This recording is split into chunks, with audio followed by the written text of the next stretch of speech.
First and foremost, my thoughts and those of my officers and staff are with the families of the loved ones who have been affected by today's horrific incident on what is the Jewish community's holiest day, Yom Kippur. This attack has been officially declared as a terrorist incident, and the investigation is now being led by counter-terrorist police. As has been confirmed by CT policing, we believe that the identity of the offender has been established, but until we are certain of this fact, it is premature to set out this detail at this juncture. In addition, I can confirm that 2 other individuals have been arrested in connection with this incident, and urgent inquiries are ongoing. We can confirm that 2 members of our Jewish community have sadly died as a result of this attack. Following a rapid response, armed officers from Greater Manchester Police intercepted the offender, and he was fatally shot by officers within 7 minutes of the original call. 4 further people remain in hospital, having suffered a variety of serious injuries, and their treatment is ongoing, and our thoughts are with them and their families. Inquiries are moving at pace, and very visible and proactive policing activity is ongoing across Greater Manchester and beyond. Updates will be provided as soon as is practicable. Our priority is to keep the public safe.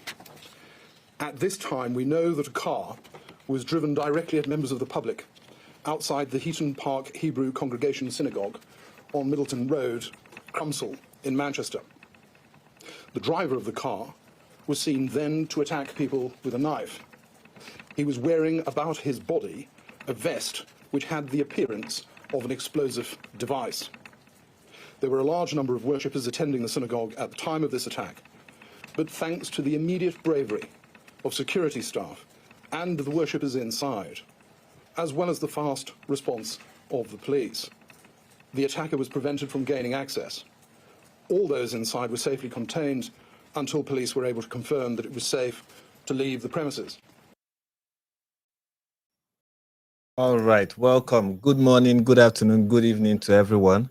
Welcome to another live stream. And yeah, I hope everyone is having a very fantastic day. I hope you are all having a very wonderful day. Yom Kippur to my Jewish, I don't know what they say during Yom Kippur day, but anyway, today is already the beginning of Sabbath. So I guess Shabbat Shalom to my Jewish brothers and sisters. And I really extend my condolences and my prayers to the Jewish community in the UK, who, not just the Jewish community in the UK, but the Jewish community all over the world, who are facing serious hatred, not the imaginary hatred of Islamophobia, but the real violent, life-threatening hatred of anti-Semitism.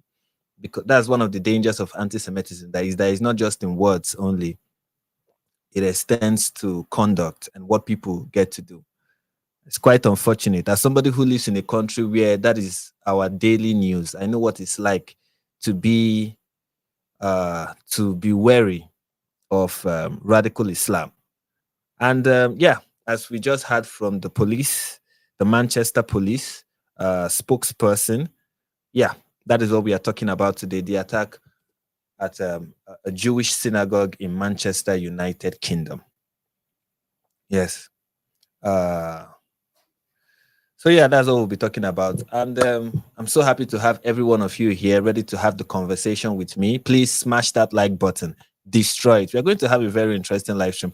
Hopefully, when I'm done with this news update, we'll go back to what we were talking about yesterday, because I still have a lot to say with regard to what I started yesterday. But before that, we have to deal with this issue and address another stance of Muslims and Islam, just showing us how peaceful and progressive and non-violent their religion really is, how Islam is indeed peace. You know, just like Allah said in the Quran, anyone who kills a man, you know, has killed all of mankind. Alhamdulillah. So we are going to see how all of that plays out in Islam. Especially today, we are going to be looking at how all the rhetorics and all the slogans and chants since October 7 has really created an unsafe environment for Jews in the West, for Jews all over the world. Essentially, the resistance is justified when people are occupied, globalize the intifada,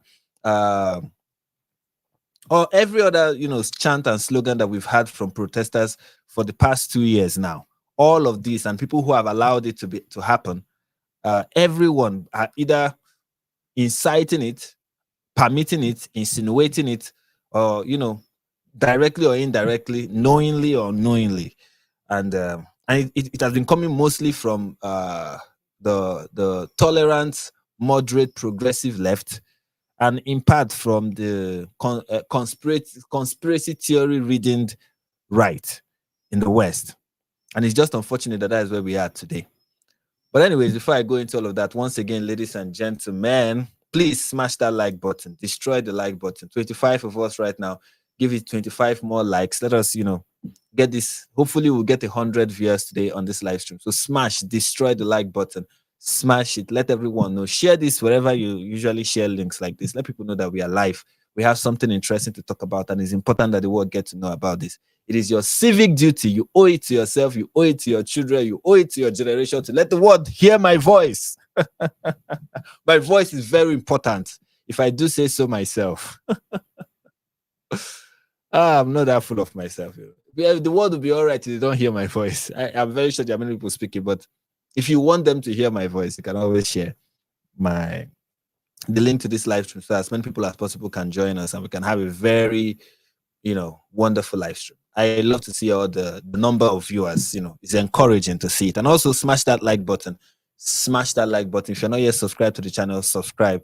Smash also the like button that is in the live comment. Let it just be floating. The love, let it keep floating. I don't know what it is called, but whatever that is called, just let it keep floating. Okay. And you can also support by sending your super chat. Send all of them in. Give me money. Okay. You can also support the channel by going to buymeacoffee.com/NIG perspective. So let's get into the news, ladies and gentlemen. As I don't know if you guys had the part where our spokesperson for the Manchester police said this. I think let's start with what he said here. I think is right about this place or this place. Let's see. The identity of the offender has been established, but until we are certain of this fact, it is premature to set out this detail at this juncture. Okay, so here right now where he said they're not 100% certain, so it is premature to give details about who the offender, who the attacker was. But thankfully we know who he is. New details have emerged and we know who the attacker is. And he's who we think he is. There's nothing about him that is surprising. When everyone saw the news and saw the nature of what happened, you could already guess who he was and who was responsible. It's obvious. And this is BBC.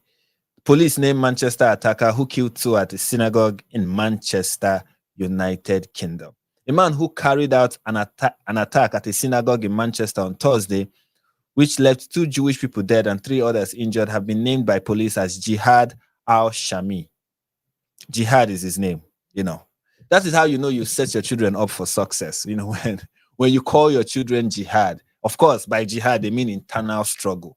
The internal struggle that that Muslims have been called to carry, to engage in. That internal struggle. That's what Jihad is about. The word Jihad just means struggle. It's about internal struggle. When Muhammad was going through through Arabia, and his followers after him going through Arabia, doing everything that they were doing to spread the religion of peace, they were doing it through this internal struggle. Okay, it is this internal struggle of fighting over, dunya and trying to ensure that they are not overcome by worldliness. Essentially, that is what jihad is all about, and that's what has led to the great rise of Islam. That is why I guess this man, his parents looked at him and said, you know what would be a great name for him? Is to call him Jihad.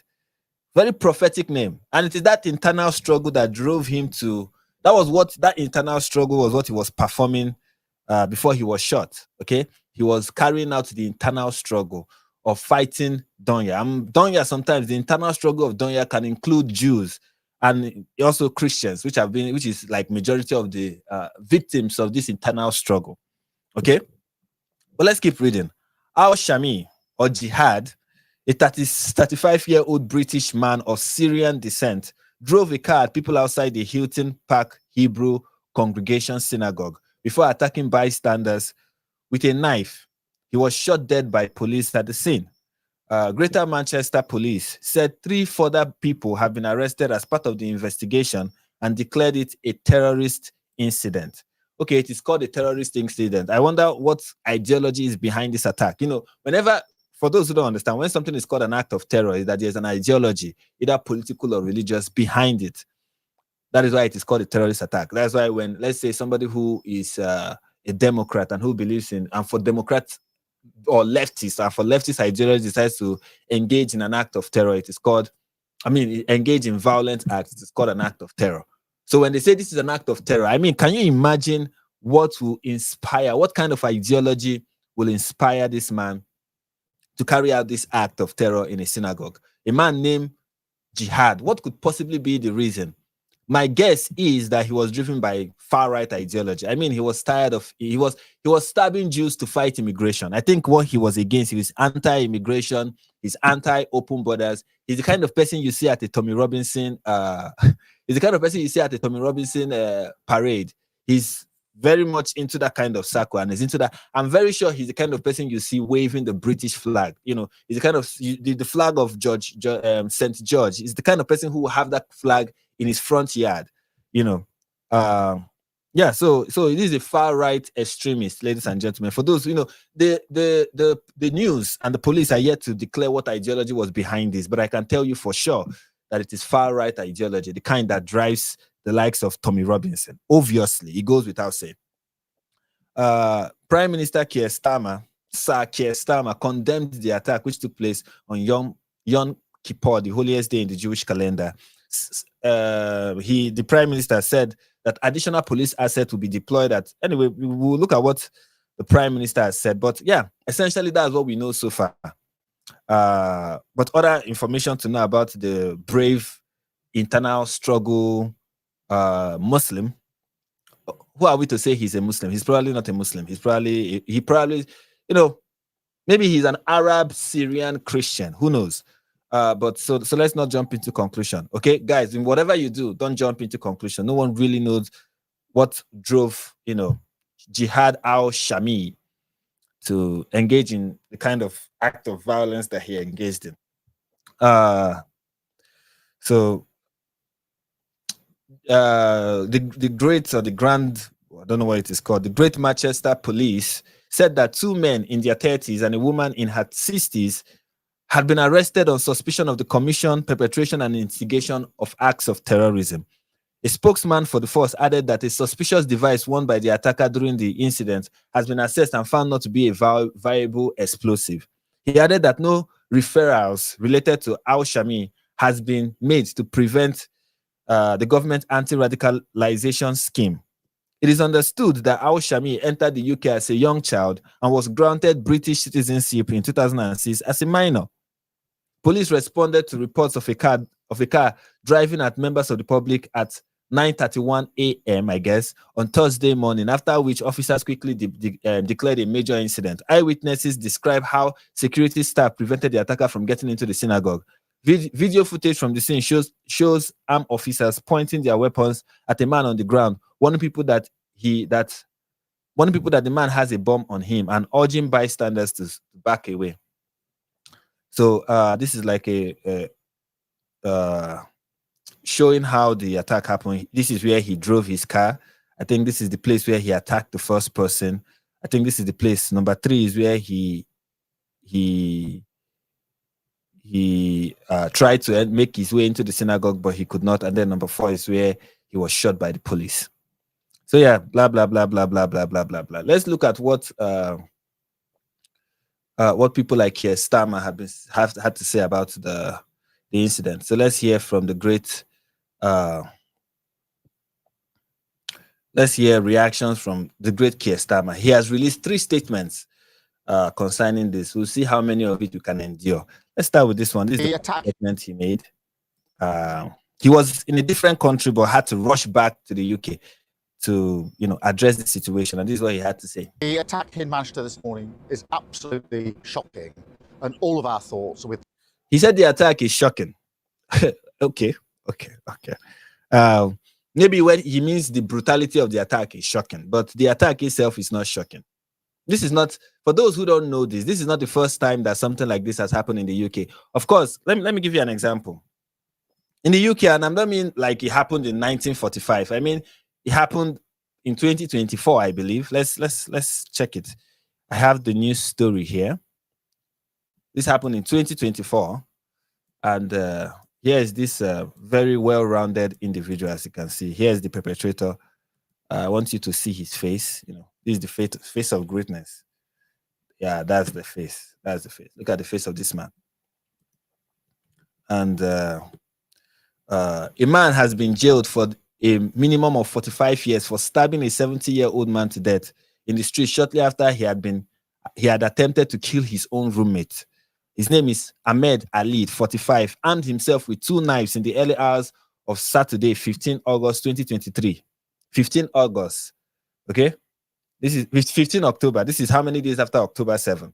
And broke into the bedroom of his sleeping housemate. The housemate was stabbed 6 times in the chest, 1 leg, and mouth by Ali, a Moroccan national, who shouted Allahu Akbar during the attack at the house shared by 4 fellow asylum seekers in this place.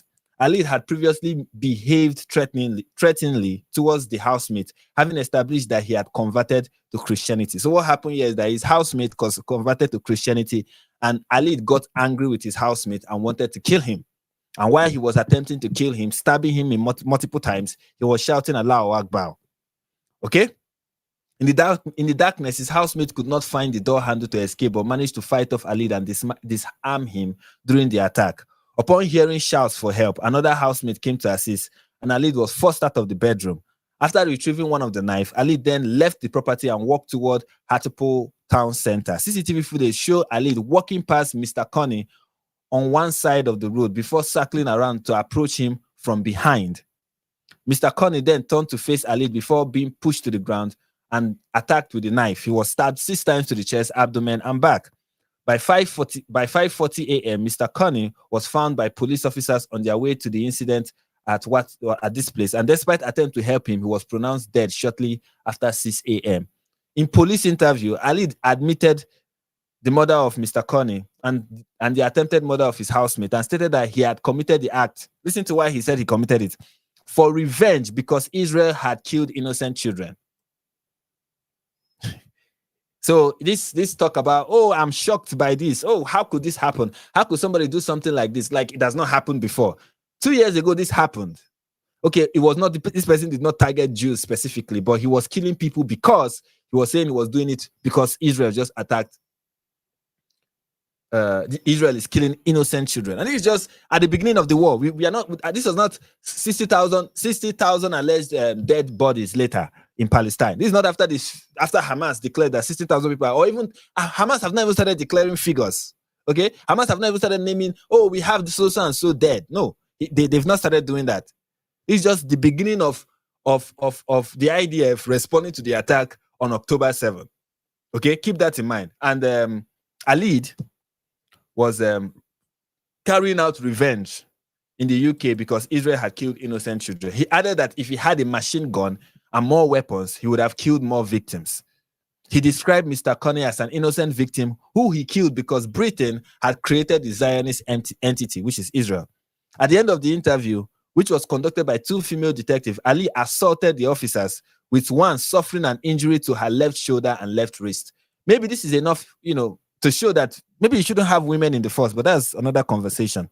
During the trial, the prosecution was about to prove that Ali intended to kill the 2 victims by stabbing them with a knife. The prosecution did not have to prove motive. However, there was evidence from what Ali said in the interview that he wanted to kill because of the conflict in Gaza and to further his desire that Palestine will be free from the Zionists, by which he meant Israel. In court, Ali was found guilty of murder, attempted murder, and 2 counts of assaulting an emergency worker. He will be sentenced on 17th May, and at his sentencing hearing at the same court today, the judge ruled that it was a premeditated terrorist offense and jailed Ali for life with a minimum term of 45 years. And the next time there will be an issue of people being crowded in UK prisons. Don't be shocked that Ali will be released, of course. And how about like sending him back to Morocco? Is that going to ever be considered? Who knows? So yeah, this it was shocking. How shocking was it? How shocking was it that a Muslim named Jihad was going to carry out this kind of act at a synagogue? How shocking was it? Those affected. I am on my way back to London. When I arrive, I will chair an emergency COBRA meeting. I'm already able to say that additional police assets are being deployed to synagogues across the country, and we will do everything to keep our Jewish community safe. I've spoken to Mark. So you will not do Keir Starmer, just you will not do it. You can't even keep your own citizens safe. You can't even keep the average Brit safe. You can't even keep children, girls who are being raped by Alids and Ahmed and Mohammed and probably Jihad. You cannot keep those women safe. You cover that up. The only reason why you are talking about this is because this is something that cannot be covered up. If you could, you would. We know that because you've done it before. It's so sad to see the UK have the same kind of politicians that we have in Nigeria. I'll be talking about the Nigerian issue tomorrow. Tomorrow there's new update. Okay, there's new update, and we'll be talking about it tomorrow. But unfortunately, what we have in the UK, what we have in the UK is this: the kind of government you guys have in the UK is just, they operate with the same playbook with the government that we have in Nigeria. Unfortunately. Gardner of the CST and Andy Burnham, Mayor of Manchester, and I want to thank the emergency services for the speed of their response. All right, so that's his first reaction to his first speech. He gave a couple more. That's one thing I like about Good evening. This is the similarity between the government in Nigeria and the government in the UK. They are pros. They have become, in fact, it's one thing that I think Keir Starmer have mastered. Probably he learned it from Tinubu or Buhari, or maybe not Obasanjo, or maybe Jonathan.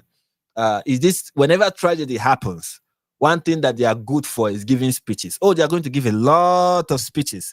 They are going to come out and they are going to keep talking. In fact, words are going to flow out of their mouth. A lot of words.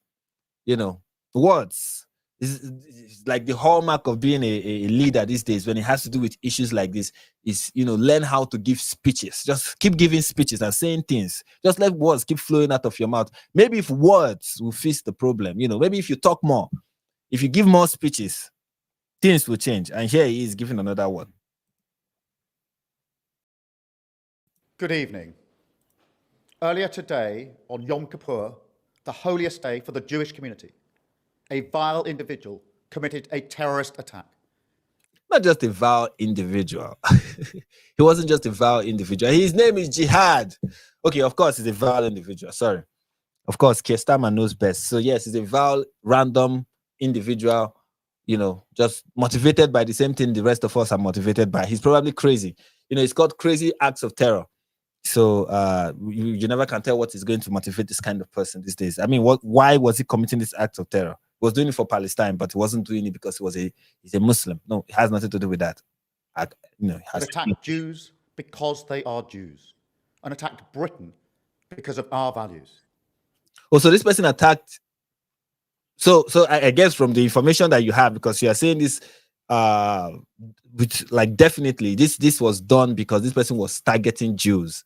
What will make somebody? It's just a random question. What will make somebody target Jews because they are Jews? What will make somebody be like, oh, you know what? I have issues with Jews and I'm going to go out to target Jews. What will make somebody do that? What will inspire somebody to carry out acts of terror against Jews? I have a suggestion. Here's one. I'm just going to read it.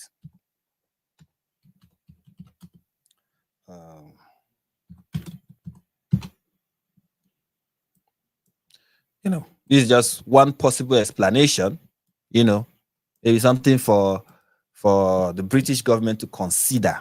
This is Surah 9:29. Fight those who do not believe in Allah and the last day, nor comply with what Allah and his messenger have forbidden, nor embrace the religion of truth from among those who have been given the scripture until they pay the tax, willingly submitted, fully humbled. Maybe this is something like this could be the motivation, or if not this one, then maybe it's this one. Who knows? Maybe it's something else. Let me find what I mean by something else.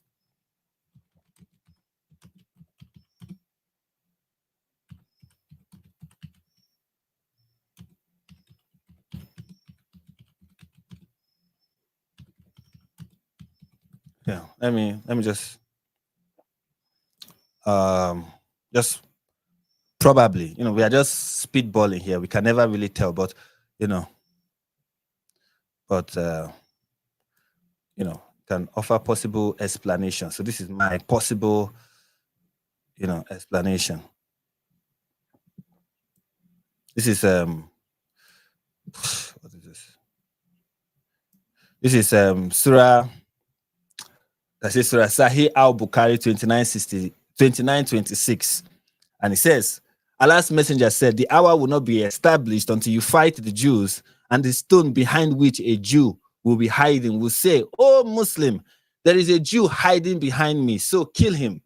Maybe it's things like this that we never can tell. I mean, who can tell? I'm very sure that there is a way to interpret this. Maybe this is something that has to do with something that we don't really understand.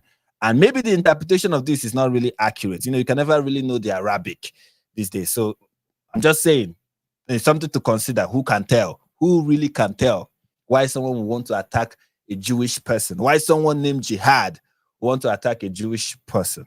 So many Jewish families first came to this country as a place of refuge, fleeing the greatest evil ever inflicted on a people.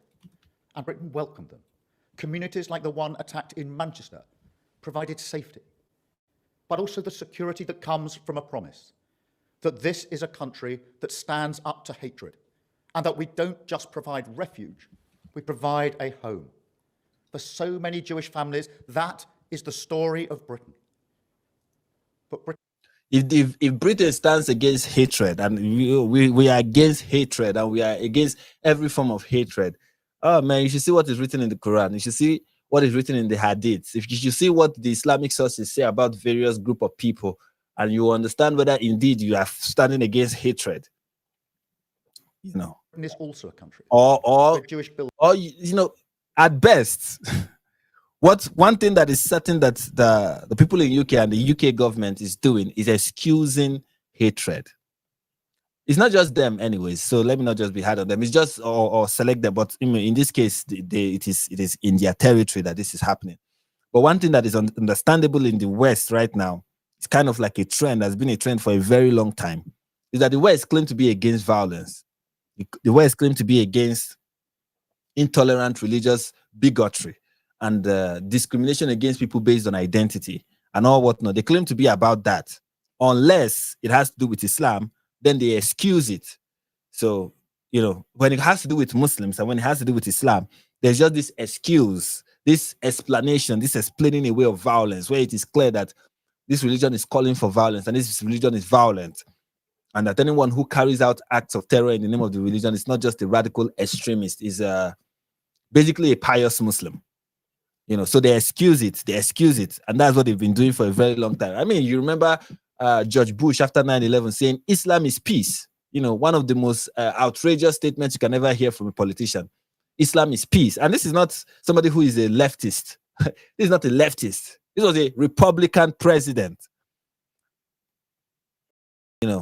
And then, like what we wanted to talk about yesterday, which we will get into hopefully, is what you hear even from church leaders like the Catholic Church and the Pope, and what they have to say about Islam. That is even more scandalous. But let's not get ahead of ourselves. Let's listen to what let's continue listening to Keir Starmer. Synagogues, even schools, require round-the-clock protection, where dedicated specialist security is necessary because of the daily threat of anti-Semitic hatred. Today's horrific incident shows why. And while this is not a new hate, this is something Jews have always lived with, we must be clear. It is a hatred that is rising once again, and Britain must defeat it once again. On behalf of the nation, I want to offer my condolences to the families and victims affected. I want to thank the Greater Manchester Police. I wonder if one way that Keir Starmer is going to say, maybe tomorrow Keir Starmer is going to be like, do you know the best way to deal with anti-Semitism and Jewish hatred that is on the rise in the West right now? Do you know what is the best way for us to deal with it? Digital ID. Digital ID. You know how he said digital ID will solve the problem of immigration? Maybe that's his brilliant idea to solve everything. Just give us more control, give the government more control, and this will be a thing of the past. Just allow us to, enforce digital ID. Maybe that will be his brilliant solution. Because one thing we know about Keir Starmer is that he's an expert. He's the best in solving the problem in Britain, the problem in Europe. He's 100% the best. First responders and those dedicated security specialists. There is no doubt whatsoever that they have prevented an even greater tragedy, and we thank them for their bravery. But to every Jewish person in this country, I also want to say this. I know how much fear you will be holding inside of you. You don't know, Keir Starmer. Whenever politicians say this, just don't believe them. They don't know what you're going through. Politicians don't know what you're going through. They have no idea what you're going through. Okay, they don't. They pretend to, but they don't. Okay, he doesn't know what you are going through. Trust me. This is somebody who his administration tried to cover up Muslims, grooming gang, Pakistani Muslims running grooming gang in the UK. They tried to cover it up.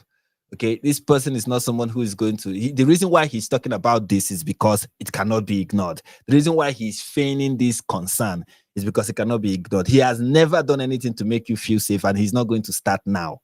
Okay, yeah, extra security will be deployed to the synagogue for as long as they can, and then hopefully he hopes this goes away. This is somebody who this is a prime minister, a leader whose idea of dealing with terrorism in the Middle East, his idea of dealing with terrorism in the Middle East is to give the terrorist a state.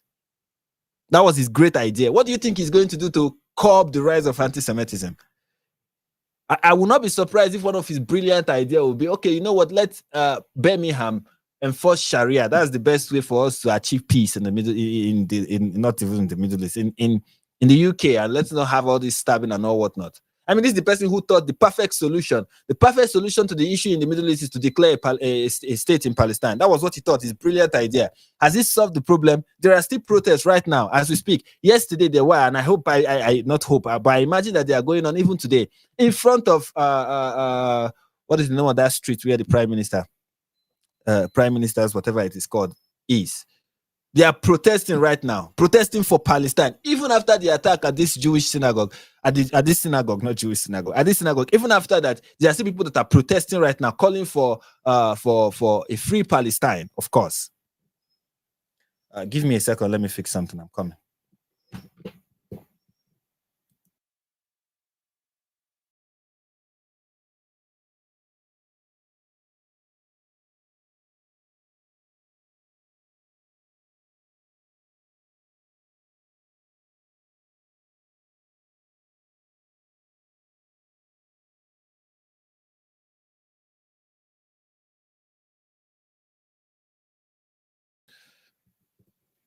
This is somebody who his administration have seen people parade the streets every now and then, calling for globalize the intifada. Resistance is justified when people are occupied. Yeah, Kaiba, Yaya Hood. These are things that have been said in right there. This is somebody who is talking about, and he's going to make claims of, we are fighting hate speech. His administration will come out and say, we are fighting hate speech. We are fighting hate speech. We are fighting hate speech. Oh, somebody said something about an immigrant in a hotel and something. Oh, here you go. 31 months in prison. Oh, somebody posted something on Facebook that is racist. Here you go. 6 months in prison. Oh, somebody said this, about that. Oh, if he's a foreigner, you are no longer allowed to come into the UK. Right? That is what his government has been doing. Taking it to the next level, taking censorship to incredible heights.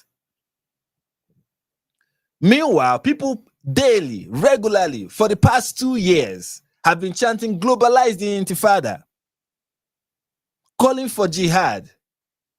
I remember the last time when they did this global open call for jihad, and the Metro Police, the Met Police, released a statement about how we can't really understand what jihad is. Jihad is a complex thing that can mean different things to different people. That was their statement, explaining it away essentially. If you ask them, okay, what about globalizing intifada? Is that not a form of endorsing and normalizing and encouraging violence? Saying that the uprising that the Jews experienced under Hamas twice should be happening globally. Globalize the intifada. That such, oh, no, you don't understand. You see, intifada just means uprising. Remember when Greta Thunberg was like, the uprising, the uprising of what? They don't know, they don't care. It's just, oh, you see, this understood in a different way. Except when you are a far right, or you have been, tagged far right, then anything you say or do can be used against you. No matter how less violent and even true it is always inciting. You're always like, it is hate speech. It is unruly behavior on social media. But when Muslims and leftists chant every violent chant imaginable, when Muslims are going to the street and shouting, Kaiba, Kaiba, Ya Yahud, it's like, oh, what does it really mean? Who really knows what? These things are just symbolic terminologies. When they say Yemen, make us proud, turn another ship around. This was being chanted in the UK.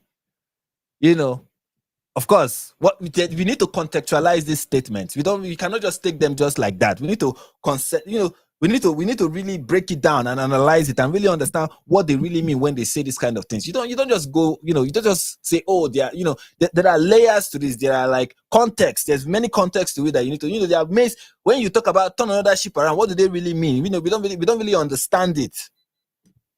We need to analyze and reanalyze and, try to get to the bottom of the underlying meaning, of the surface meaning, of the in-between meaning. We need to do all of that. This is the person who is claiming now that, oh, he's going to do everything in his power to keep the Jewish community safe. He's not. He has never. That has never been. That is not part of what they are about. Never. I really do. And so, on behalf of our country, I express my solidarity, but also my sadness that you still have to live with these fears. Nobody should have to do that. Nobody. And so I promise you that I will do everything in my power to guarantee you the security that you deserve, starting with a more visible police presence protecting your community. Oh, yeah. I promise you that over the coming days, you will see the other Britain, the Britain of compassion, of decency, of love. And I promise you that this Britain will come together to wrap our arms around your community and show you that Britain is a place where you and your family are safe, secure, and belong. Powerful, powerful stuff. And after saying all of that, he said, in the coming days, you're going to see the real Britain. Okay, let me show you the real Britain. The real Britain that he's like, you guys are going to see this real Britain right now. I'm telling you, you're going to see, this is that real Britain. This is a Bushra Sheikh or however I choose to pronounce her name. In fact, it doesn't matter at this point. I can call her whatever I choose to call her. She's a very despicable human being. So her name can, if the only thing I get to butcher is her name, is the least I can do. I'm absolutely livid right now. I'm livid right now, and I'm going to make this video because I need to do it. I have to get this off my chest because it's been months and months and months and months and months, and for some reason we can't call things out as they are. Okay, she's about to call things out as they are.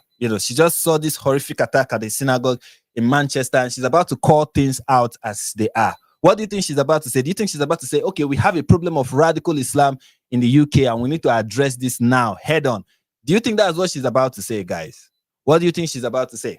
Horrific attack has taken place outside the synagogue in Manchester, where at least 2 people have been killed and a few others have been injured. And there is zero space for anybody not to condemn this atrocity. This itself isn't even a debate. Everybody has to call this out. There is no space for Islamophobia, anti-anything, anti-Semitism, whatever it is. There is no space for hatred and violence. Everybody should be condemning this in the utmost and calling it what it is, which is a horrific. There is no place for. There's no place for.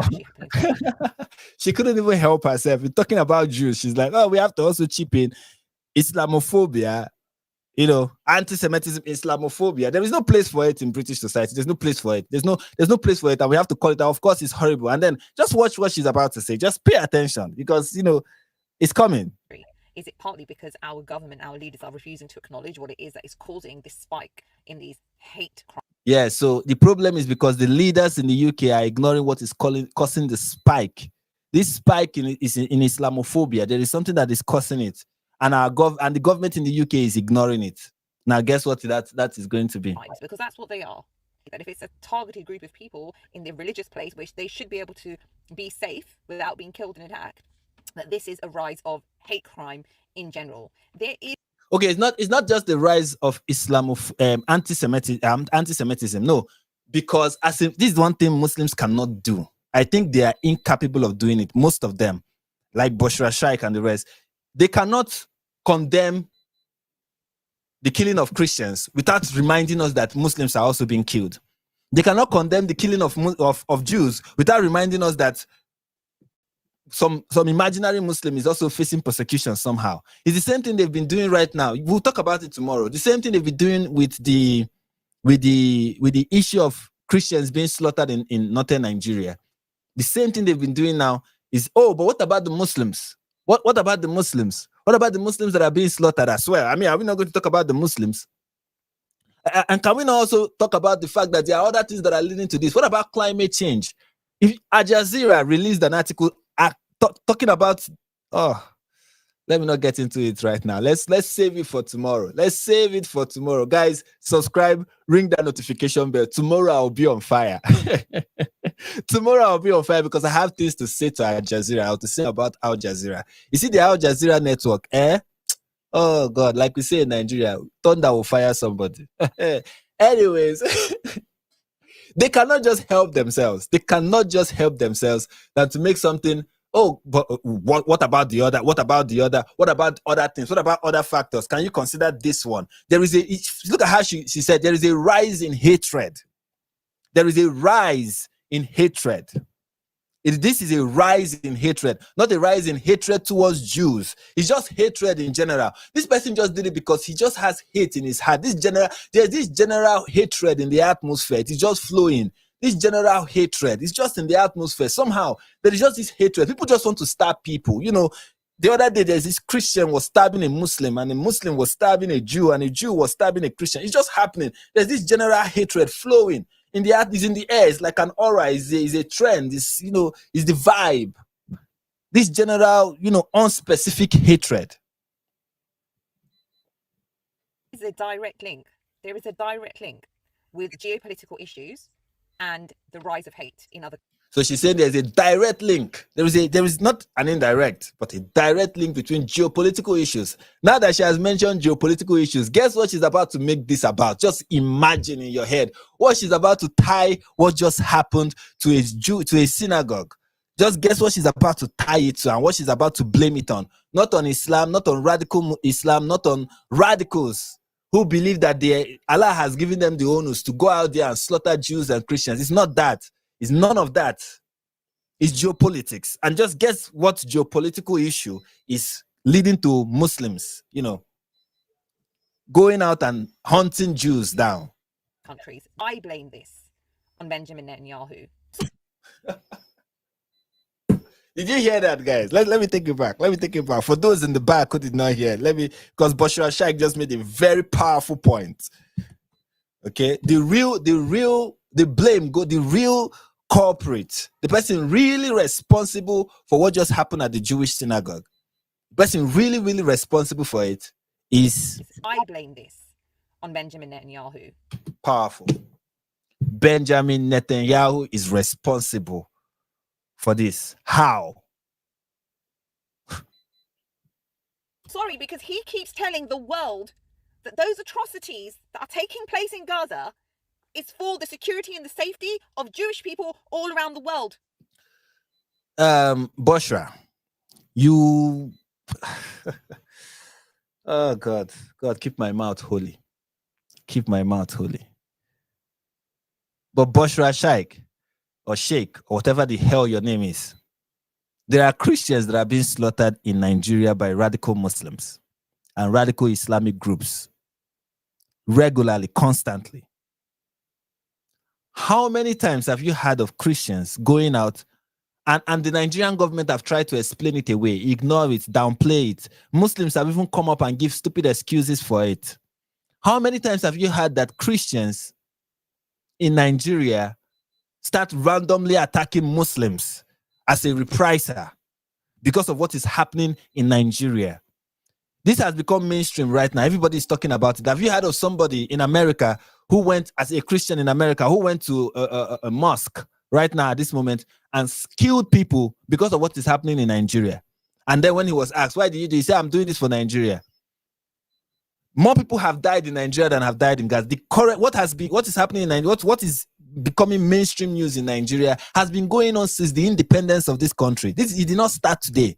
That has been going on since this country gained her independence in 1960. I'm talking 65 years of systematic slaughter of Christians.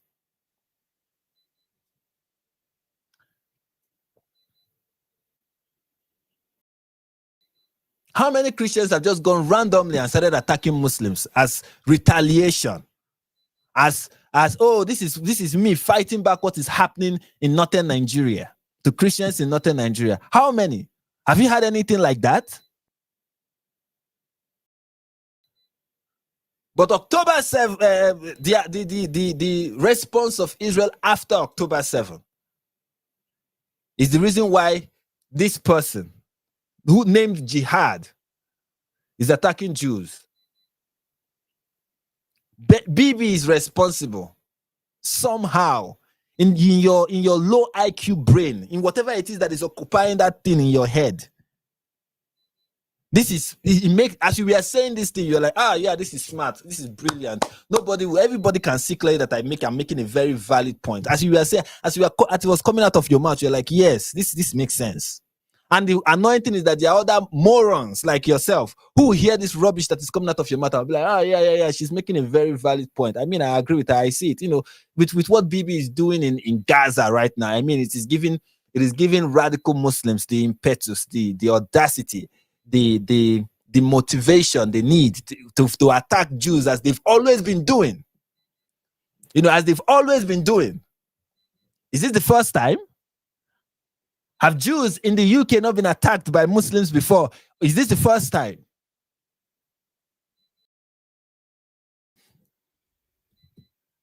Anyone connect those links together? And when things like that are said on a public platform by politicians and leaders, and you're going to get people on the fringe minority that get radicalized by that shit and ends... Oh, shut up. You moron.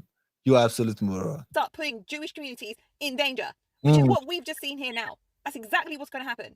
We've got hate crime rising across the world, particularly in the West, because we have polarized politicians that are allowed to spew the absolute bullshit across social media and in the press. One man is putting millions of Jewish lives and millions of Muslim lives in danger.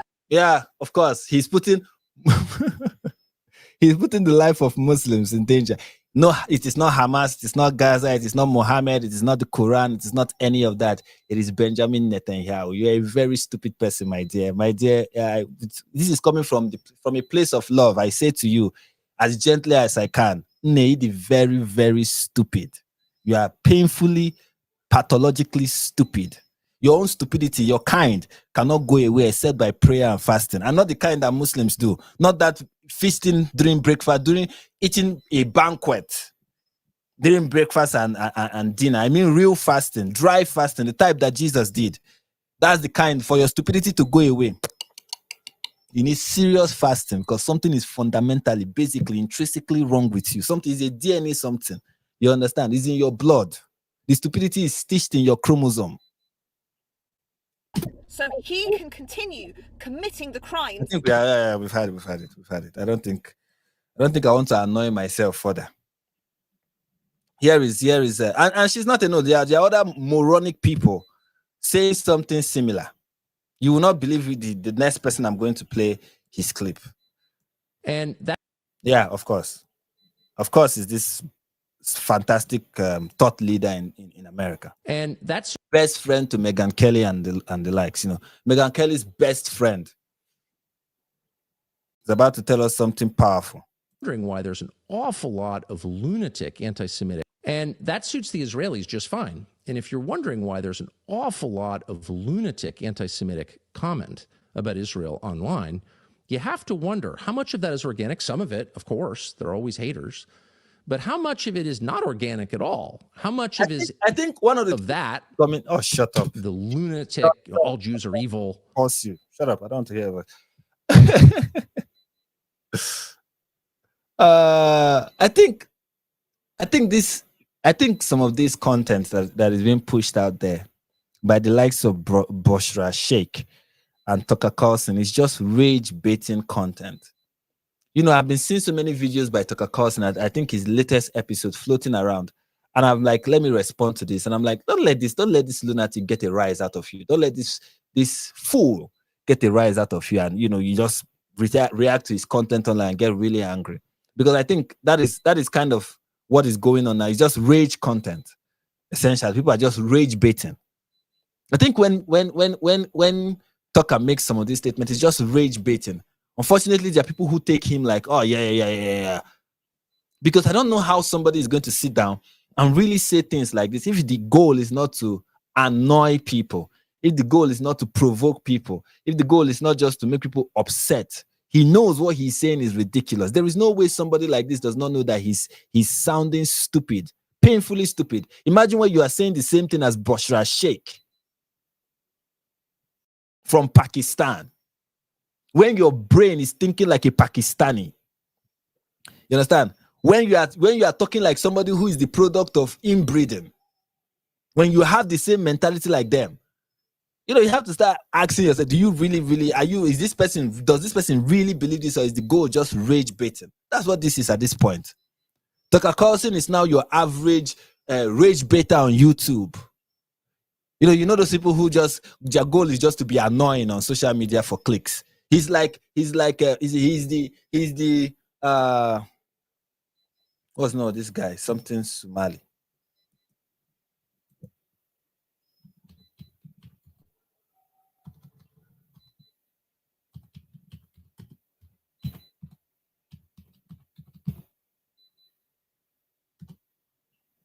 That's no.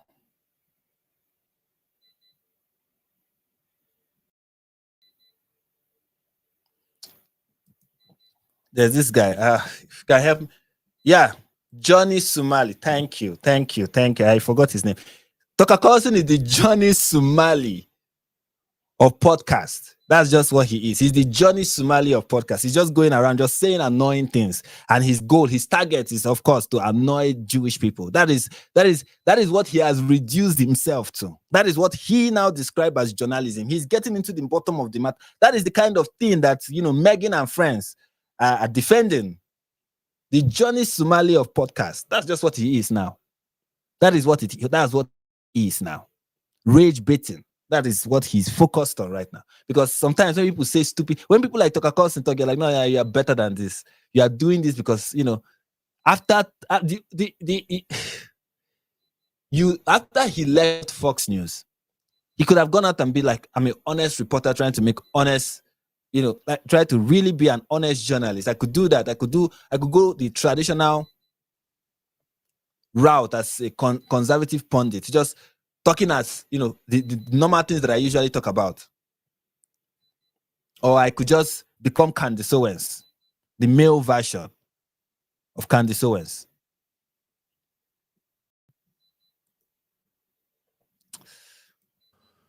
How much of that is being ginned up on purpose to make legitimate questions about the U.S. government's relationship with the government of Israel seem like crackpot stuff, like hate, like David Duke level lunacy? Probably some, because it serves their interests. Now, that is a criticism. What kind of stupid thinking is this? Oh, the Jew hatred on social media.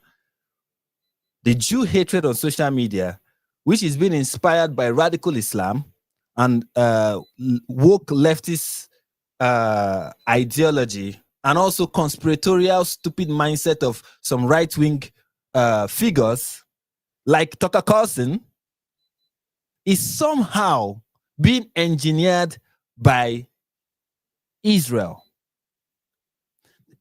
This is the same stupidity. The reason why I'm full of hate The reason why I'm full of hate, why I spew nonsense. Tucker, when you talk about the insanity of anti-Semitism, the anti-Semitic rhetoric that are insane and like Donald Duck level of insanity, it includes you. You are part of it. Somehow you I don't know if you ever self-reflect, take a moment of self-reflection, look at yourself in the mirror and look at and be like, oh, I am part of those. Like when I describe this morbid, rabid hatred of Jews that is being spread online, and who is part of those who are encouraging it and stoking it and facilitating it, and who has gathered and gained a following of people like that. I mean, look at the comment section of all of your videos. People who are attracted to the nonsense you are spewing are people like that. And the people you just described your audience. What you just called the rabid Jewish hatred, that's your audience. That's the totality of your audience. That is like 90% of the idiots that listen to you. You describe them and then you tell them that the reason why they love your content, the reason why they love your content and how you are encouraging anti-Semitism and giving a nod to them and a dog whistle to them, the reason is because of Bibi. Bibi made them become stupid. Bibi made them become hateful. Somehow it is Bibi's fault, and and it serves his agenda. You and the people like you and the likes and more others like Meghan Kelly will tell us that support for Israel is not popular among it's not popular among Americans under the age of 30. You say something like that, and one of the reasons why it is not popular among people of that age and of that demographic is things like this. It's rhetoric like this. It's people like this. It's personality like this. It's figures like this. That's the reason. That is what is responsible for all of this, and that is not a good trend for Israel. It does not help the Israeli cause. It doesn't in any way, shape, or form. Over and over, we keep hearing about how Israel is losing global support. And one of the reasons why it is losing global support is the rabid Jew hatred. And you say that thing that is making Israel lose support is somehow serving their interest. And this moron is what someone will call one of the greatest journalists from America. This is the pinnacle of journalism. This is journalistic integrity. This is what it means this is Pulitzer winning stuff.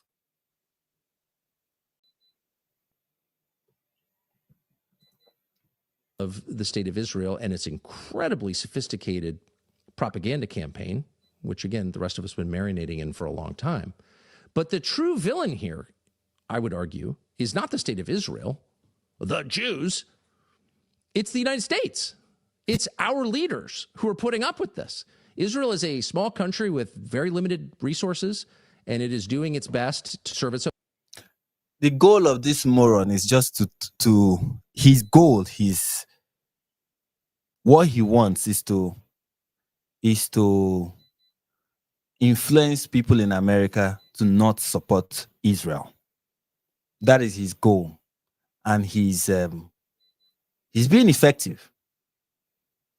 His goal, for any person who's like, what is Tucker up to? His goal is to make sure that it becomes politically unacceptable for the US to show any form of support to Israel. He misrepresents, he lies, he does all this nonsense, rationalization and pontification towards this end. That is his goal. But let me tell people like Tucker Carlson and morons like him who are really buying into this. I want to show him a scripture. I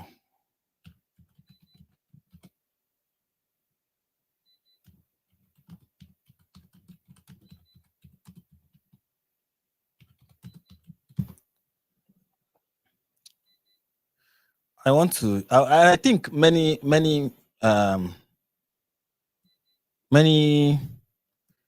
Christians in the West, especially those ones that are like, oh, but our problem is just, we should just focus on ourselves and leave the rest of the world. They can handle themselves. You know, those kind of Christians. This is what I have to say to those people. This is from Esther 4 verse 14. Now I want to give you guys the backstory of what this scripture is about. So, Haman, the Agagite, was planning to exterminate the Jews in Persia. I don't know how the Americans pronounce it, but anyways, in that kingdom. And he was trying to get rid of the Jews. That was his plan. And he has really hashed it like he was just waiting for the king to just give him the go ahead, and Jews will be exterminated. And Mordecai, and the king then is married to a Jewish woman, and the woman the king is married to is Esther, and Esther's uncle Mordecai came to Esther and asked her, "Look, help us talk to the king." And Esther was like, "Look, I can't do anything. What can I do? There's nothing I can do." And this is what Mordecai said to Esther when she said, "There's nothing I can do. I can't help." And it's the same thing I want to say to people in America, especially the ones that feel, "Oh, Israel cannot survive without us. The rest of the world cannot survive without us. Blah, blah, blah, blah, blah." This is what I want to say to them. If you remain completely silent at this time, relief and deliverance will rise for the Jews from another place. But you and your father's house will perish. Let me read this very well. If you remain completely silent at this time, relief and deliverance will arise for the Jews from another place, but you and your father's house will perish. Yet who knows whether you have come to the kingdom for such a time as this? That is my message to Christians who are America first, whatever it is that they are. If you choose to remain silent at a time like this, God will deliver the Jewish people.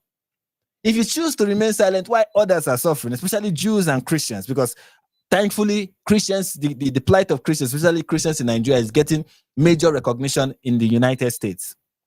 But if the United States choose to, I will not do anything, it is not our problem. Let us mind our business. What we should focus on is immigration and how to boost the economy instead of giving money to some random people suffering somewhere. If you choose to do nothing, God will help his own people. God will help his people.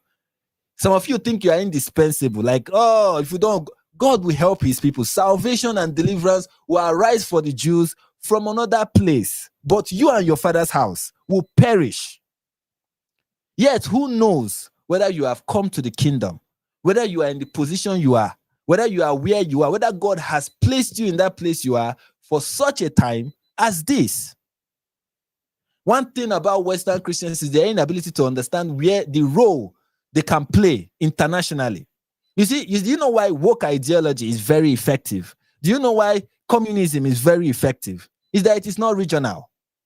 It is not regional. It is global.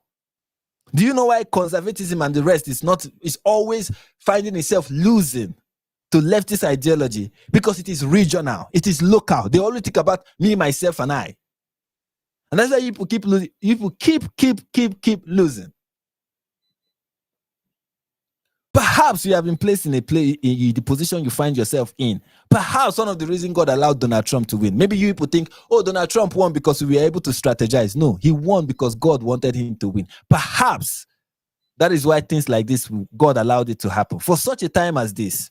But of course, I'm already seeing conservatives prepared to squander opportunity. And you think, without us, the Jews will not survive. No, they will. They will. They have always been surviving.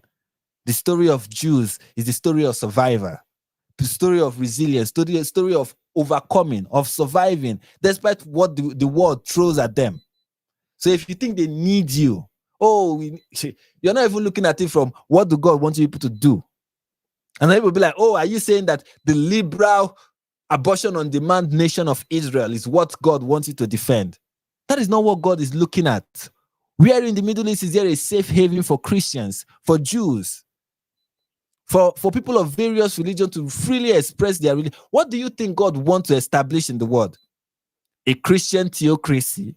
Especially, like, what I mean by establishing the world is, what kind of government do you think a Christian can create in the world? Is it a Christian theocracy, a Christian nationalist movement, or is it rather a liberal society where everyone can freely practice their religion in Christians? And under that environment of freedom of religion, Christians can easily proselytize and win converts. What do you think is more effective? What do you think God wants?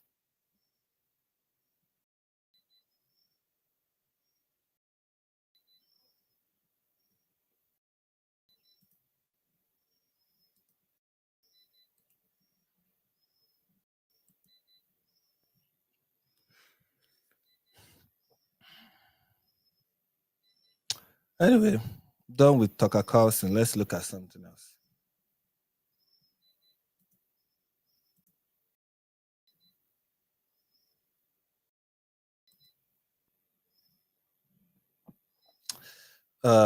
What else? What else? What else are we looking at?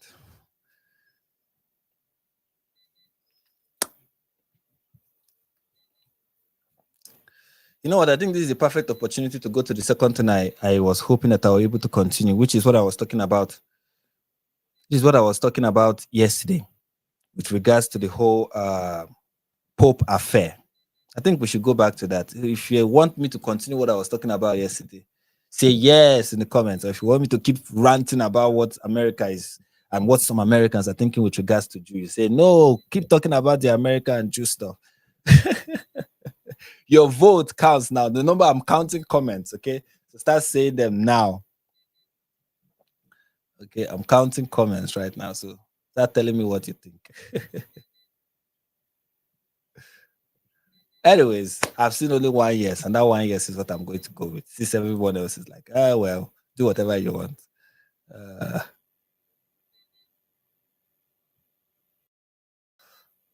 All right, let's go to that.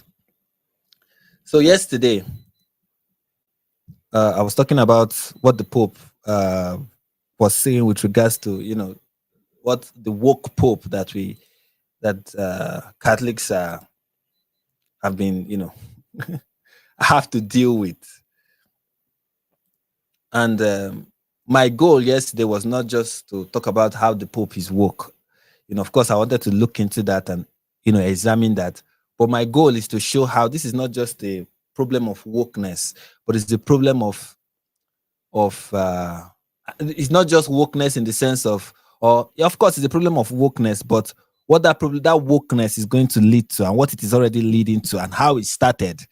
You know, when this wokeness started in Rome, it started as something that people did not really take note of, and we are even willing and ready to defend. It's just now it has included stuff that, you know, people can no longer overlook, and now they are talking about it. And of course, it's one thing for conservatives to always respond to things late.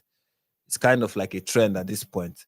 There's ever is something to be worried about, conservatives are going to react to it when it is probably too late. It's like their modus operandi, right?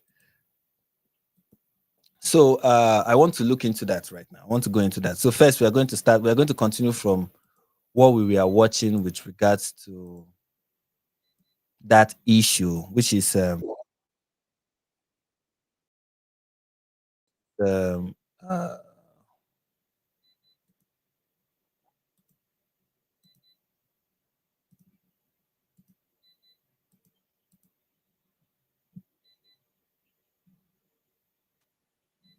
all right. So this is it. We are looking at Michael Knowles and Jack Posobiec talking about the Pope. So that's where we are at. So let's continue that conversation. Pro-life, and it was just in an otherwise happily clear pontificate. It was a little confusing. It's been a snapback, and I got to say, you know, it was stuff like this, and you know, people were in the wake of Charlie's murder. There was this sort of like question that, you know, was Charlie being open to Catholicism? And there's some pictures of him at, you know, the Basilica, the National Basilica, which is gorgeous, or, you know, attending church with Erica, and it's like, was he Catholic curious at times? Sure, of course, but he hadn't started, you know, RCIA or anything like that. But I remember talking with him about it, and he would always come back to stuff like this that would always be a huge stumbling block, not just for him, but also for, I think, a lot of people who are looking at Catholicism saying, whoa, wait a minute, you know, this just doesn't seem to meet the moment. And that's what I just tweeted. I said, you know, there are churches being burned, there are children being shot, there are Christians who are very publicly Christian being murdered, and I just don't know if the block of ice is the right optics for, you know, a cooling down, I suppose, for the moment right now. But I did want to ask you also about.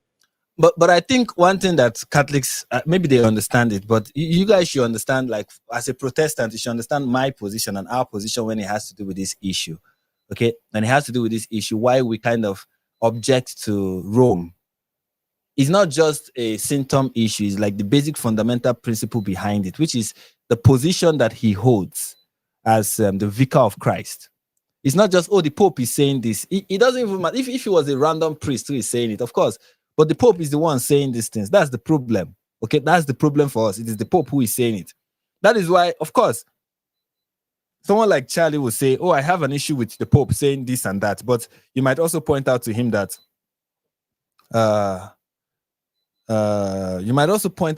okay, but aren't there like Protestant pastors and Protestant clergy that go out there and say woke stuff, right? Don't you have like Presbyterian priests who are in favor of Presbyterian ministers who are in favor of LGBTQIA plus stuff? Don't you have like in the Church of England, female priests and LGBT and gay priests and all whatnot? Don't you have all of that in Protestant churches? And of course, we Protestants will say, yes, we do. We are not denying that we have that problem, but we are not, it doesn't affect me. Like what that Protestant church is doing does not affect me and the church that I belong to. Because the church that I belong to will never do that. And I know that for a fact. That's why I'm a part of it, because I know they will never do that. And at the end of the day, even if my church gets to do that, I can always leave, because I am not supposed to tie myself to a church that has deviated from Christ and has deviated from the teaching of Christ and has deviated from Nicene Christianity. I'm not glued to that church. I'm not like, oh, I have to stick to it. No, I can always leave. But for the Catholic who believes in papal infallibility, who believes that the Pope is the vicar of Christ and is sitting in the seat of Peter, and that whatever he says ex cathedral, of course, we have to put that qualification, is binding on the body of Christ. When you hold that view, it becomes a problem for you when you see the Pope going towards this direction. You become afraid, worried, wondering if tomorrow something like this will not become official teaching of the church. And when that becomes the case, what are you going to do? Of course, Catholics are going to say, oh, this is not the first time that the church has fallen into error. Fine. Okay, what is the remedy? So you believe that the church can fall into error. Okay, so what is the remedy for a Catholic when the church falls into error? That is what I want to know. That is what I want to know. When you feel the church is falling into error, what's the remedy? You cannot speak against your leaders. They know better than you. They have a greater measure of the Holy Spirit than you do, apparently. God has promised, right, that he will never lead his church astray and he will not allow them to persist in error. But for the moment that they are in error, what can you as the average Catholic do? That is like, as a Protestant, I know what I can do. Leave. I can always leave. But for you as a Catholic, what do you do? I feel it's too much to ask of somebody to commit themselves to. And again, doesn't it also defeat the argument of papal infallibility and the infallibility of the church if the church can fall into error? Doesn't it defeat the argument? If you're going to admit that, yes, the church can fall into error, doesn't it defeat the argument of, oh, the church is infallible, or the teaching of the church, the magisterium, the teaching office of the church is infallible, and the Pope himself is also infallible? Doesn't that defeat that argument? For me, that's kind of like what I'm wrestling with as a Protestant. That's what I'm trying to understand as a Protestant. It's not just the blessing of the ice block and the statement he has to make about it. It's not just that. It's you believe that this man is infallible. Of course, you say, oh, not all of his opinion are infallible. Fine. But you know the direction that this is tilting towards. You know the direction this is tilting towards. What is your remedy when it tilts into that direction, as it has done in the past? And the fact that it has happened in the past, doesn't that refute the claim of infallibility that the church, the teaching office of the church and the Pope has? About his statement on the death penalty specifically. He also mentioned borders and migration, but he said you can't be pro-life and pro-death penalty. And, here I am, and having seen one of my best friends murdered on live TV, and completely support the death penalty being the sentence in this case for an entire litany of reasons. Knowles, what's going on here when I hear the head of our church saying that I can't be pro-life and support that? Yes, this has been a strange development in recent years, because for the entire history of the church, up until at least Benedict XVI, the church defended the death penalty. Around the time of John Paul II, there were these prudential arguments made against the death penalty. So to say the death penalty in principle is fine, but in practice today it should not be carried out because we have other ways of dealing with criminals. Benedict XVI advanced that line, though Benedict XVI did say that Catholics with reasonable minds could disagree on that issue. And then it was really Pope Francis who came out and he said that the death penalty is morally inadmissible. Now, he didn't say intrinsically evil because that would contradict 2,000 years of magisterial teaching. Many popes, some of whom carried out the death penalty, saints, doctors of the church, so scripture, of course. So it couldn't be that. But anyway, this seems to have developed. And I guess my response to that would be, okay, sure. If we're going to define the phrase pro-life in its broadest possible term, then I guess that if I kill a bumblebee, I'm not pro-life, right? I guess. But we're drawing distinctions here between innocent and guilty life. We're drawing distinctions between life taken by the civil authority, which does not bear the sword in vain, and life taken by vigilantes, say. And so, okay, fine. Then let's just focus in here and get to the real issue. The real issue is that a prince of the church, Cardinal Blaise Supich in Chicago, was going to give some kind of lifetime achievement award to a senator who has defended wholesale slaughter of children, which is not just one issue among many, but it pertains to the right to life, which is the fundamental right from which all the other rights spring. So that's what we're talking about. And I think, okay, if we're just going to semantically overload the phrase pro-life to mean all manner of things, okay, let's be more specific. Catholics cannot support abortion under any circumstance, period. When it comes to the death penalty, I don't know, as a matter of principle, I guess I'm a little bit confused. I know the church's teaching on this cannot really change, so who knows, maybe it's above my pay grade, but Pope Benedict's statement that reasonable minds might disagree prudentially strikes me as being rather reasonable. Well, and you cannot even make a definitive. See how Michael knows cannot even make a debt. I don't know. It may be above my pay grade. Maybe there's something I don't understand. I will always submit myself to the magistrate. You can see that. Oh, I understand what the church has taught for 2,000 years. I understand what the scripture says, but again, I may not really know. It's above my pay. So. Therefore, it means at the end of the day, if the church is to change her teaching on the death penalty and make it official that the death penalty is morally inadmissible or morally reprehensible, Michael will have to submit to that teaching. He will have to and say, you know what, it's above my pay grade. I submit to the supreme wisdom of the church. There are things that they know that I don't. That is what is going to be for him, because of course that for me is the problem. That is what I see. It's one thing when a Protestant priest or pastor is doing it. It's different when it is the Catholic Church that is doing it. And I know Catholics understand this difference. That is why it is more alarming to them than it will be for a Protestant to see one Protestant pastor saying whatever it is that they want to say. To us, it means nothing. The great series on Pope Pius that you've been working on, and Pope Pius XII has one of the greatest quotes about this, and I have it in front of me.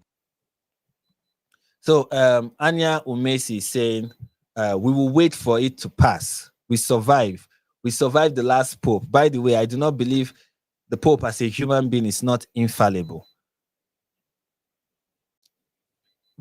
Okay, so you wait for it to pass, meaning the question for me is not just you waiting for it to pass. It's, will you then, as a Catholic, be able to oppose, let's say, for example, if the church tomorrow says, let's say the death penalty is kind of like a theoretical thing. It's, in theory, it can be debated, okay? Maybe in practice, it doesn't have like practical, it may not in this modern society have like practical implication. But let's say tomorrow the church says, you know what, gay marriage is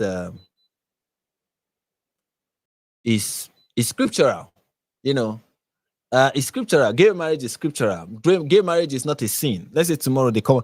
Of course, you might be like, that will never happen, but let's not talk about things that Pope Francis said about gay marriage. That's, by the way, and some of the confusing things he did with regards to gay marriage. But let's say tomorrow the Pope comes out and is like, oh, the LGBTQIA plus community, they are welcomed in our church and we affirm them. Let's say the Catholic Church is their official teaching to be LGBTQIA plus affirming. And I suppose, Anya Umesi, you will say, okay, we'll wait it out. Fine, great. But how then do you oppose it? It's kind of like the question. How then do you oppose it? How can you oppose it? You are attending a Catholic, you're not part of a church that says, okay, we are LGBTQIA plus affirming. Your children are attending that church. How do you safeguard your children from such erroneous teaching, which can have practical effect on their life? What do? Do you keep attending mass, attending church, and waiting it out? Essentially, how do you? That's kind of like what I want to understand. Like, how do you wait it out when it's official church teaching? Don't you think something like that is going to be devastating? And what then is the remedy then? If everybody's like, okay, you know what? The vicar of Christ has spoken, or the magisterium has spoken. What is the remedy? You wait it out. You just pray and say, okay, you know what? This is going to, let's say this happened for the next 5-10 years. 5-10 years, let's say you are a young father with children. 5-10 years is enough for your children to be exposed to such a thing. How do you even publicly say, okay, you know what? Publicly, as a Catholic, I am opposed to this. You can no longer publicly say it as a Catholic, I'm opposed to this, because the response you get from the pro-LGBTQIA plus group, who will not even attend your church, by the way, is, okay, you cannot, you know, it is official Catholic teaching to be in favor of this. It's kind of like that. That's kind of like my issue with it. Let's say, for example, I do not believe that icon veneration is something that is scriptural, and it's something that we are supposed to do as Christians. Let's say I'm right. Let's say this is an error that the church has been in for like only God knows how long. But I want to be part of the church. I want to be part of the Catholic Church. How do I, in good conscience, be part of a church that says, okay, no, we are icon veneration is official teaching of the church. We are in support of this. How do I become part of that church? Do I wait it out? For how long? It's kind of like that. That's kind of like for me now, like one of the big like doctrines of the Catholic Church that I find difficult to minus the Marian dogmas, is the icon veneration stuff. Like, I'm like, nah, I cannot do it. And I do not see any reason to agree with the Catholic position on this. I do not. I have not. I have checked and I've checked. I've opened my heart and mind to it. You understand? Because I really wanted to understand my Catholic brothers and sisters. Not because I wanted to convert, but because I really wanted to understand where they are coming from. I really wanted to understand why they do what they do. You know, when I was in school, I had a lot of Catholic friends, and like I said, I attended mass with them a couple of times. So I really wanted to understand. And I look at the icon veneration stuff and I'm like, I am not in good conscience. I cannot affirm this. What do you do then? Do you wait it out? I mean, let's say there is a Catholic who, let's say this Catholic was born in 1955. Sorry, I know some people may find this boring, but I'm trying to reason out with my good friend, Anya Omesi, but bear with me. So I'm saying, let's say this person was born in 1955, became a Catholic and a Christian in 1965. And that person is not in favor of icon veneration, or does not see in good conscience any reason to affirm icon veneration, which is an official teaching of the church, by the way. And that person has been waiting it out for 65 years, essentially. And by the way, this waiting out is something that has been, this is a very old teaching. This goes back to the Second Nicene Council. This is like how long it has been. What is your remedy? That, for me, like, what if you do not agree with the church? How can you in good conscience be part of a church where the official teaching, like is something that, according to Nicaea 2, on the pain of anathema, if you do not accept this, you are anathematized by the church. How then can you in good conscience be part of that church? Let's say tomorrow there's like the third Vatican Council, and they're like, if you're not LGBTQIA plus, what have you affirming, we declare anathema on you. What do you do? Of course, you'll be like, oh, this can never happen. But are you not seeing the trajectory? Are you not seeing the way the wind is blowing? It's kind of like where I'm coming at, But let's not dwell too much on that.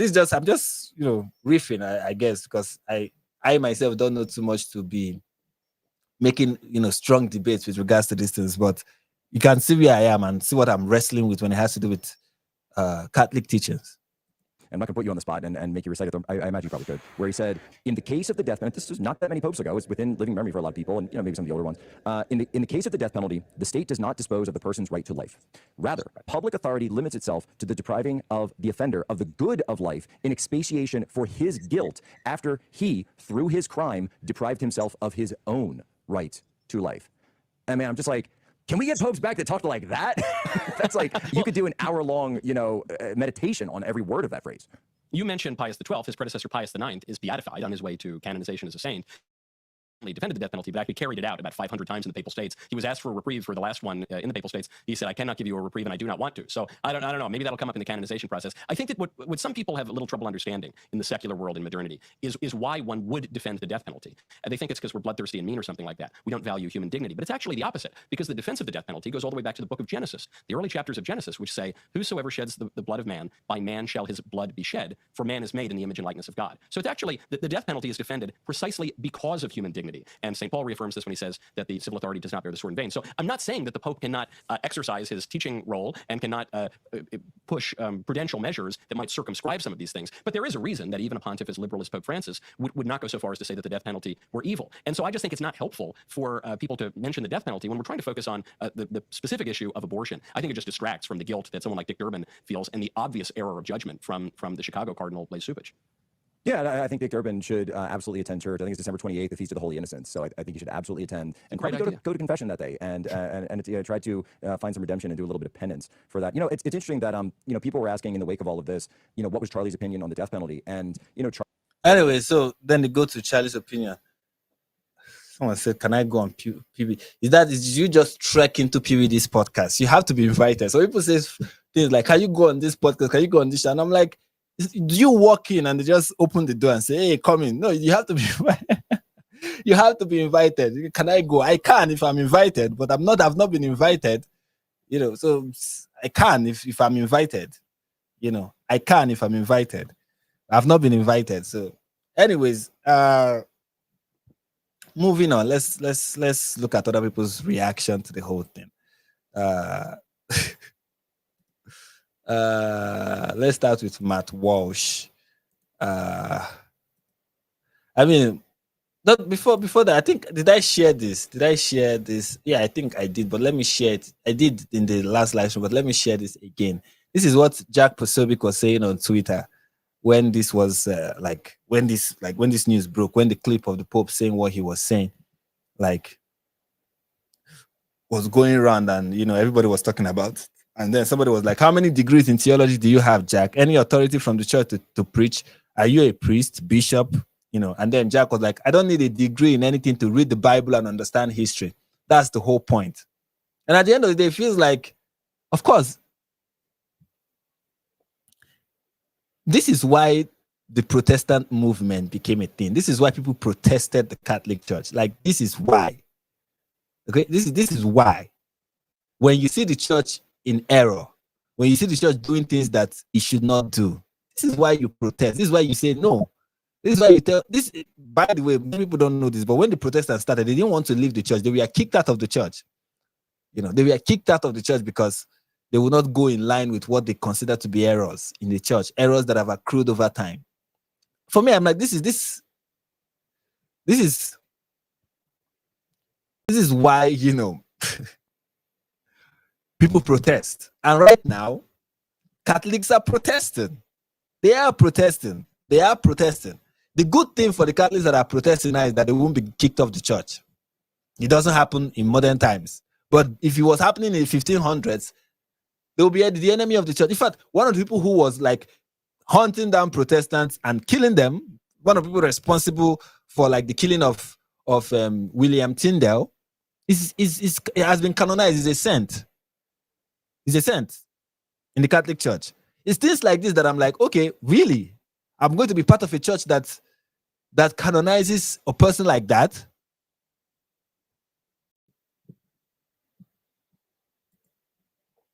So, you can just, at least, maybe this would be an opportunity for, you might not agree with Protestants, but at least you understand our position. At the very least, you understand our position and why we have a problem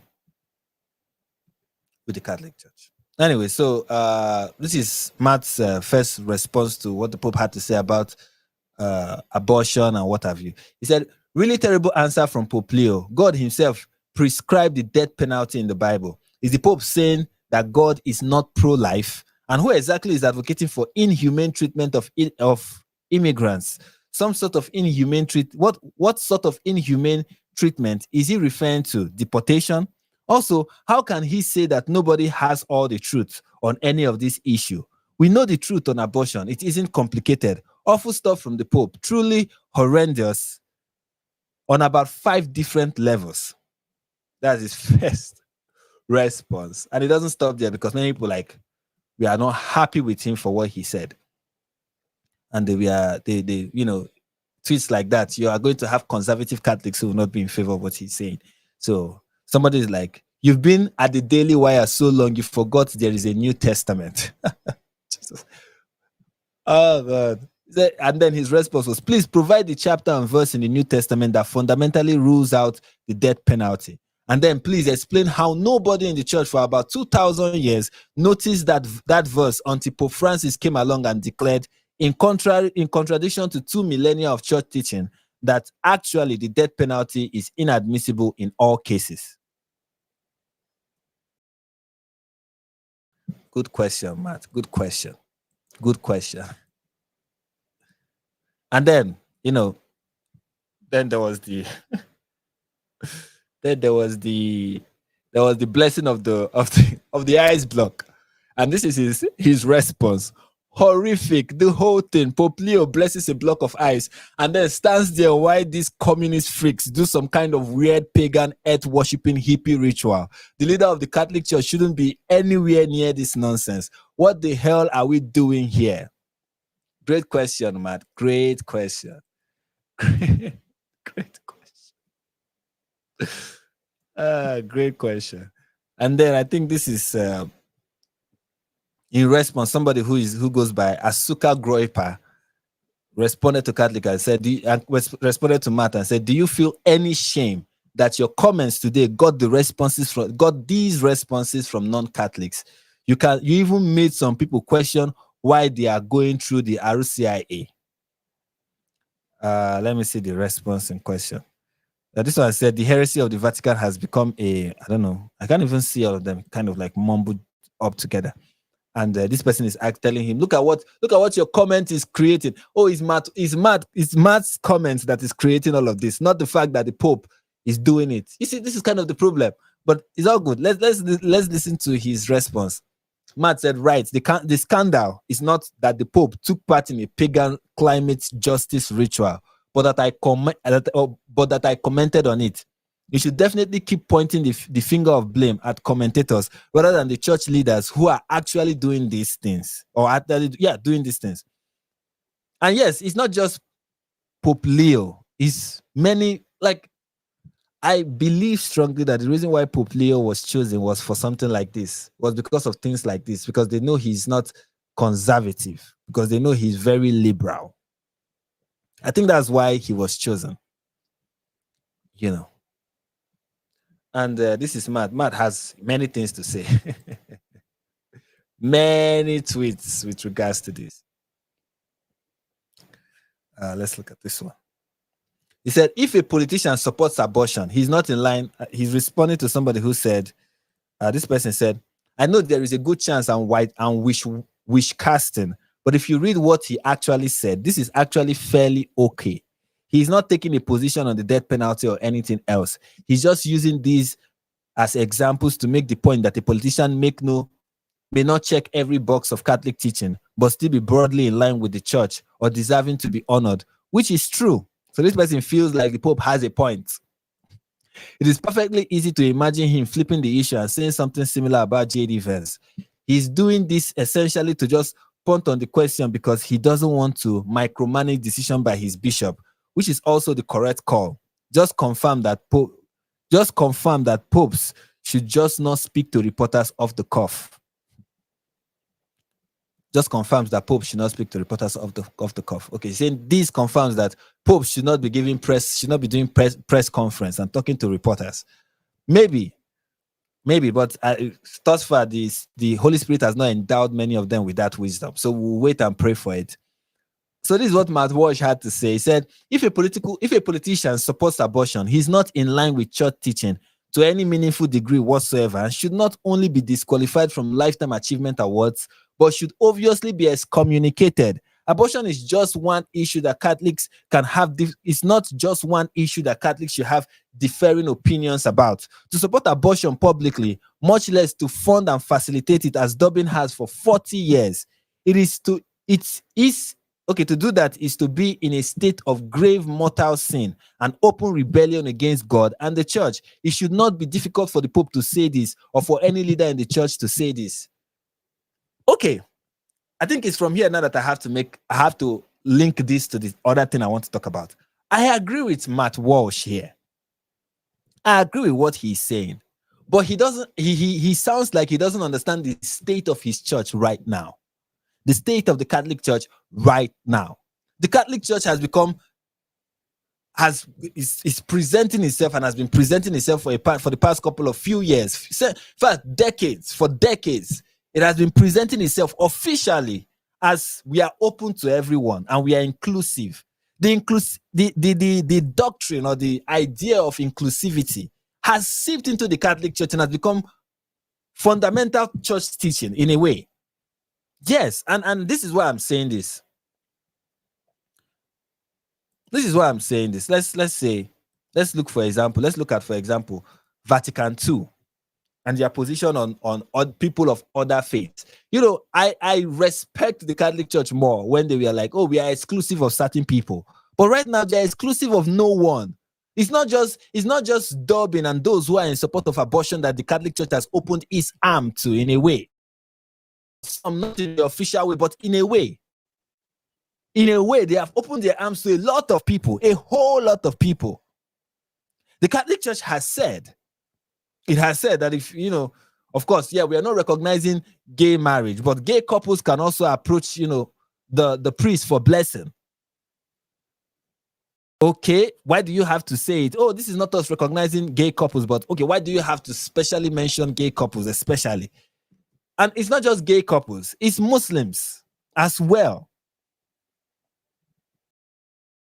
This is from the Second Vatican Council. And this is what the document said, and this is what the decision by that council, this is part of what the decision of that council says with regards to Islam. But the plan of salvation also includes those who acknowledge the Creator, in the first place among whom are the Muslims. These profess to hold the faith of Abraham. And together with us, they adore the one merciful God, mankind's judge on the last day. This is Vatican II. Now, of course, there's argument about whether it is, official church teaching or whatever, or whether it is binding on every Catholic, or what, whether it is ecumenical or whether it is not. There is, that is. But this is church document that I'm reading, and this was made in. This is not this is ex-cathedral statement, as far as I know. It has weight. It's part of what the church teaches. That the plan of salvation includes Muslims. Of course, yes, the plan of salvation includes everyone. But what does he say about Muslims? He said they together with us adore the one merciful God, mankind's judge on the last day. The one merciful God, that the same God that we believe in is the same God that the Catholics believe in. That the Muslims believe in. That is official church teaching in Vatican II. Here is another one. He said the Catholic Church rejects nothing of what is true and holy in these religions. So the Catholic Church is recognizing that there is something true and holy in Islam. There is something true and holy in Islam. What is that? What exactly is that? A church that is holding this kind of position will not outrightly condemn somebody who endorses abortion. That is just the reality. This did not start today. This started as far back as 1965. That is the point I'm trying to make. And it continues. Like when you look at what Pope, people have always talked about how Pope John Paul II was one of the best Catholic popes ever. Look at what Pope John Paul had to say in his address in let me get the right one. In fact, if you read all of these addresses, it doesn't matter which one I choose. But let's start with the one he gave. Okay, this is not Pope John Paul, this is Pope Paul. Let's start with Pope John Paul II. and is addressed to the Catholic community of Ankara, Turkey, on November 29, 1979. And he quoted this, and this is what he quotes. This is what he said: "My brothers, when I think of this spiritual heritage, that is Islam, and the value it has for man and for society, according to the Pope, Islam has value for man and for society. Its capacity of offering, particularly in the young, guidance for life, filling the gap left by materialism, and giving a reliable foundation to social and jurisdictional organization.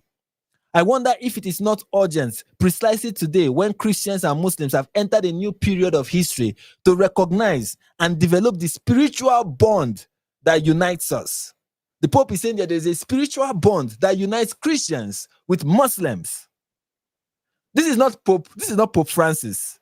This is not Pope Leo. This is Pope John Paul II.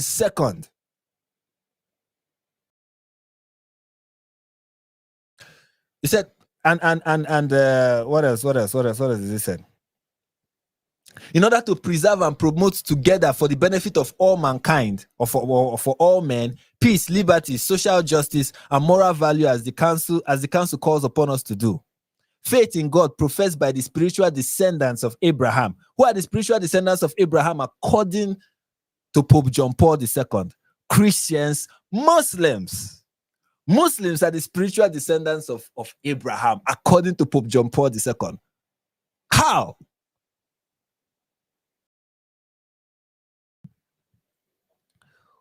Faith in God professed by the spiritual descendants of Abraham, when it is lived sincerely, when it penetrates life, is a certain foundation of the dignity, brotherhood, and freedom of men, and a principle of uprightness for moral conduct and life in society. How does Islam penetrate life in a certain foundation of how is it that when Islam in its genuine sincere form, if it penetrates society, will lead to the dignity, brotherhood, and freedom of men, and the principle of uprightness for moral conduct and life in society? How does Islam achieve that? Especially when you're talking about a religion that does not have value for women, a religion that supports FGM, a religion that supports child marriage, a religion that supports wife beating, a religion that supports the killing of Jews and Christians. This is and there is more. Look at it, even tells us that there is more. As a result of this faith in God, the Creator, the untranscendent, one man finds himself at the summit of creation. He was created, the Bible teaches us, in the image and likeness of God. And for the Quran, the sacred book of the Muslim, although man is made of dust, God breathed into him his spirit and endows him with hearing, sight, and heart.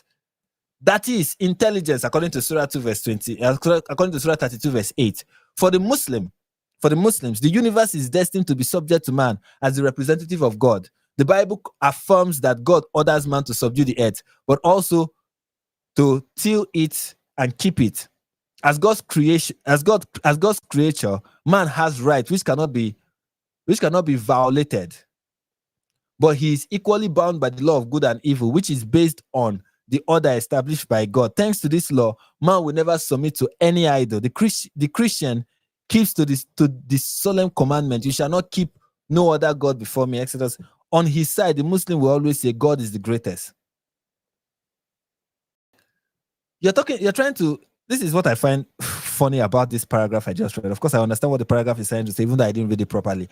But the paragraph is essentially trying to say that because of what Christians believe about God, we believe that God has given man certain rights that cannot be violated. But Islam does not believe in those rights, like the right to life. Especially in issues of, if somebody is not Muslims do not believe in the right to life of Christians, for example. And when they are depriving Christians of their right to life, they shout, "This Allah is the greatest," that you just that you just mentioned here. And the entire argument of your paragraph is that God bestows man with that we both Christians and Muslims believe in certain rights that God gives to man. How do you get fundamental human rights from the Quran? Where do you get that from? Especially when you have a God that, according to the Quran, sees people as slaves. The highest relationship you can get with God in the Quran is that of a slave. What rights do slaves have?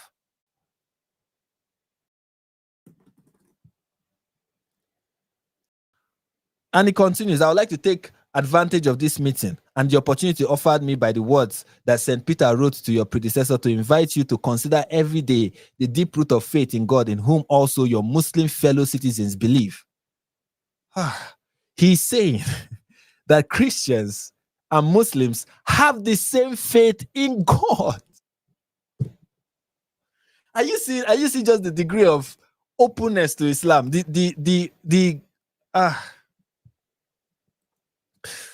Okay. You know what? I've read enough. So this is just one instance of how the Catholic Church especially have been open to. We have been inclusive.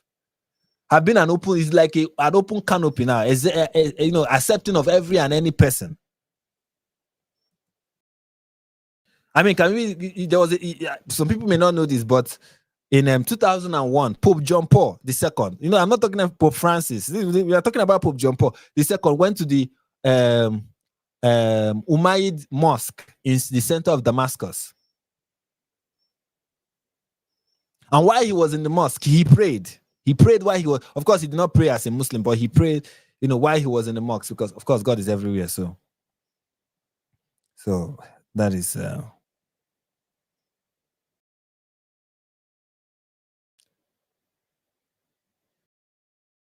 And these are some of the statements that he made. May the house of Christians and Muslims turn to one another in experience of brotherhood and friendship, so that God the Almighty may bless us with peace. For all times that Muslims and Christians have offended one another, we need to seek forgiveness from the Almighty and to offer each other forgiveness, he said in his address to Muslim leaders, including the Grand Mufti of Syria. And you think that is what the Quran believes in, that Muslims should apologize to Christians? Do you know that under Sharia law, if a Muslim, there's this doctrine of an eye for an eye, kind of in Islam under Sharia. So if a Muslim kills another Muslim, a life will have to be taken for another life. But if a Muslim kills a Christian, that does not apply. A life for a life does not apply. Are you aware of that, Pope John Paul II? When you are asking Muslims to apologize to Christians. And why are you apologizing as a Christian to Muslims? What have we done wrong to Muslims? What exactly have we done that we need to come together and reconcile and apologize to one another? What did we do? Are you apologizing for the Crusades? Or did you forget how it all began?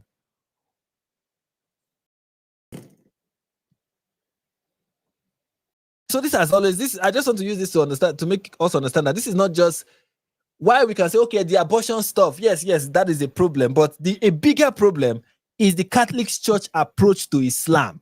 That is what I, and this is just the same thing that is leading them to be accepting and to be lukewarm, essentially lukewarm when it has to do with abortion, and to not be firm when it has to do with issues that are settled doctrine of the church. The reason why they are lukewarm and they are, flip-flopping, dilly-dallying, the reason why they are doing all of that is the same reason why they are accepting of Islam. There's this inclusivity that has seeped into the Catholic Church, ever so slightly.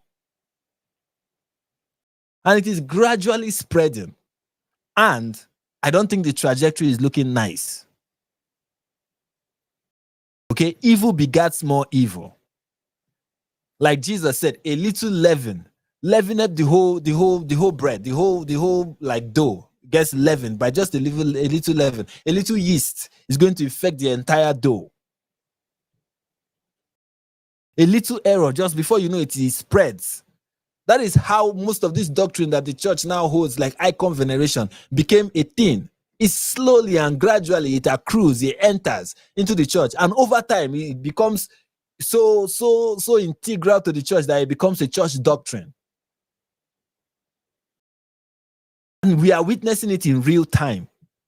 Dear Christian, we are witnessing it in real time. It is happening. Why Protestants just stumble into error, boom, and we are inside it already, and we can clearly say, oh, that person is in error. The Catholic Church is just gradually rolling itself into it, gradually rolling, until one day you wake up and it is just part and parcel of what the church, and then the church is going to say that's what Peter also said, and they will backdate it. The Catholic Church will write a record today and backdate it to 2,000 years ago. This is it. This is how it starts. This is how a Christian starts. And okay, you can see how, for example, here you can see how Pope John Paul is kind of course, he's not even saying the most egregious statement. The person that came after him, not Benedict, of course, but Francis, took it a step further. You know, are you seeing how the thing is happening? Francis is taking it a step further. And what do you think Leo would do? Before we move away from this, here is one more that Pope John Paul did. Here is a picture of Pope John Paul. Here is a picture of Pope John Paul kissing the Quran, ladies and gentlemen. This is him kissing the Quran. The Quran that it is written in it. The Quran that it is written in it. You know, just Anya or Messi say we don't backdate anything. Okay, I apologize. You guys don't. Until we witness it happen, then we'll be like, okay, maybe that's how it happens. This is Pope John Paul kissing the Holy Quran, of course, which tomorrow he will tell us is somehow the word of God, or they, and by they I mean the Catholic Church, will tell us that it is somehow the word of God. Here he is kissing the Quran, venerating the Quran. But of course, the church will tell us that this is not veneration. Okay, this is not veneration. This is he's just showing respect. But how do you venerate icons in the Catholic Church? It's part of icon veneration, not kissing it. And here he is venerating the Quran. That's Pope John Paul. Now let's move to the recent Pope Francis is like the Rehoboam of Pope John Paul. It's like, you know, my predecessor's pinky will my pinky will be thicker than my predecessor's thigh. You know, if my predecessor will whip you with whips, I will whip you with scorpion. That is Francis.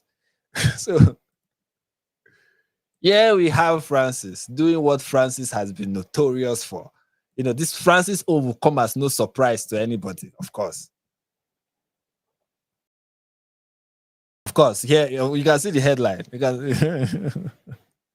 Francis will always take it a step. It will take it like 50 steps further. Pope Francis said it is wrong to identify Islam with violence. So according to to the Vicar of Christ, when I say Islam is a religion that advocates for violence, I am wrong.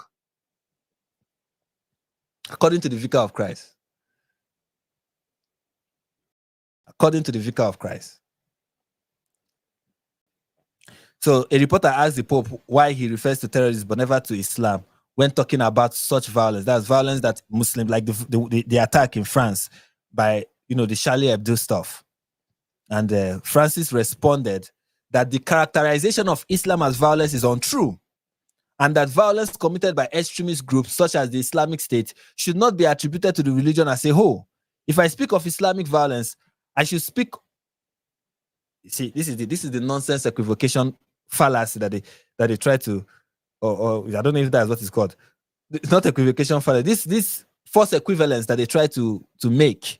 If I speak of Islamic violence, I should speak of Catholic violence, the Pope said. I believe that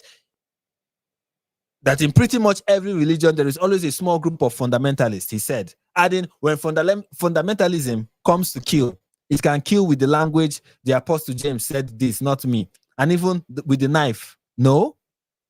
Francis went on to say that the real cause of terrorism lies in the idolatry of wealth. Terrorism grows when there is no other option, and when the center of the global economy is the god of money and not the person. Yes, that's what is driving. That's what is driving ISIS. Money. Money is what is driving ISIS. Wealth. Yeah, the god, the love of money is the root of, you know, of the Islamic State. This is what you get from Pope Francis. And but if you are talking about offender, major offender, that is Francis. Francis is like, I'll take it 10 steps further. I know many people are probably common with this one, where the Pope said that there are many ways that lead to God. That is, remember when he said that there are many ways that leads to God, talking about all religions. So Islam is one of the ways that lead to God. And of course, Catholics came out and tried to defend and reinterpret and also make us understand that this is not one of those infallible declaration of the Pope. Of course. It is. This is my problem is this is how it starts. This is how it starts.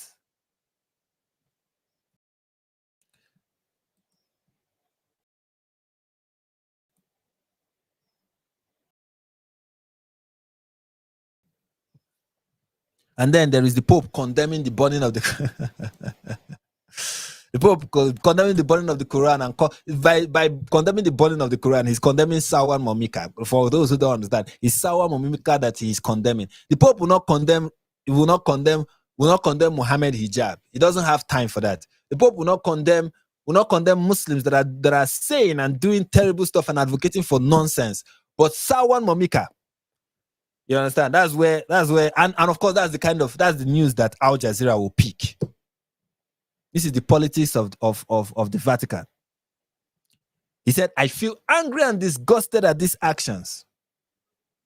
That is the Pope.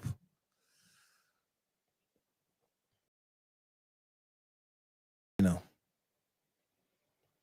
The Pope has a problem with burning a book that says Christians should be killed and should be fought and subjugated. He has a problem with that book. And of course, we cannot forget his then we cannot forget this one. What he had to say about the war in Gaza.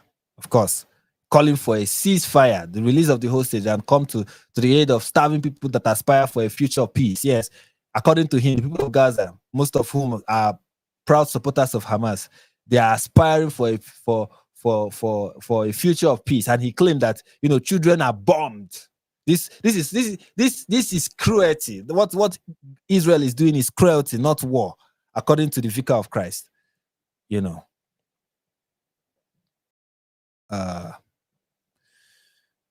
And then we all remember this one by the great Pope Francis.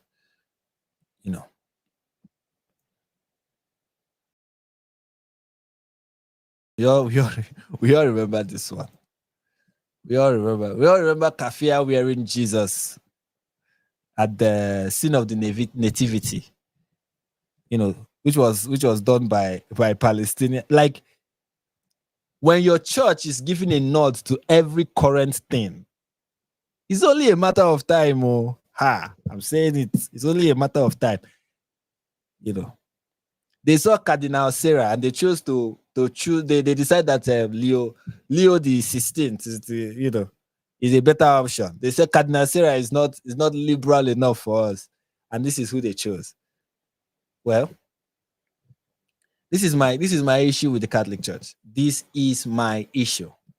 It's not just the abortion stuff. That one, of course, is serious. That, of course, is serious. But this one is what I consider more of a problem. And it's so funny that when the Pope makes statements like this, when he does things like this, those ones get overlooked. When Pope John Paul was doing that, nobody had an issue with it. Nobody even had an issue with it. It went unnoticed. When he went to Ankara and told them that, we are all brothers and sisters, we are all, nobody had an issue with that one. It just went unnoticed. It just went unnoticed. I wish, the Matt Walsh of the world, back then we are calling out, Pope John Paul II. I wish that we are calling out Pope John, especially, they started doing the calling out under Pope Francis, and they were doing it for other issues like gay marriage and all whatnot.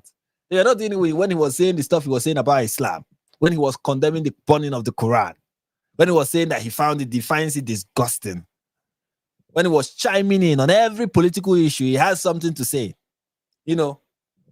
When he forgot that it is said in the scripture that even a fool, when he keeps quiet, is deemed to be wise.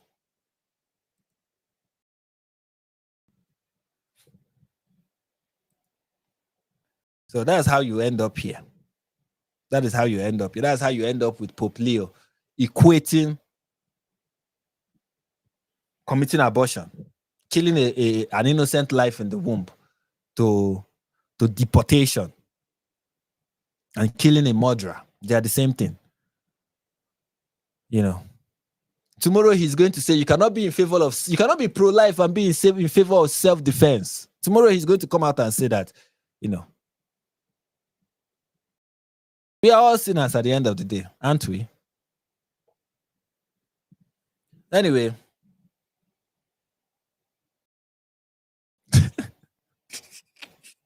Anya Omesi said, after that kafir nonsense, even I pray to God to please take him. I guess God answered your prayer, Leo. I said, Leo, Omesi, I guess God answered your prayer.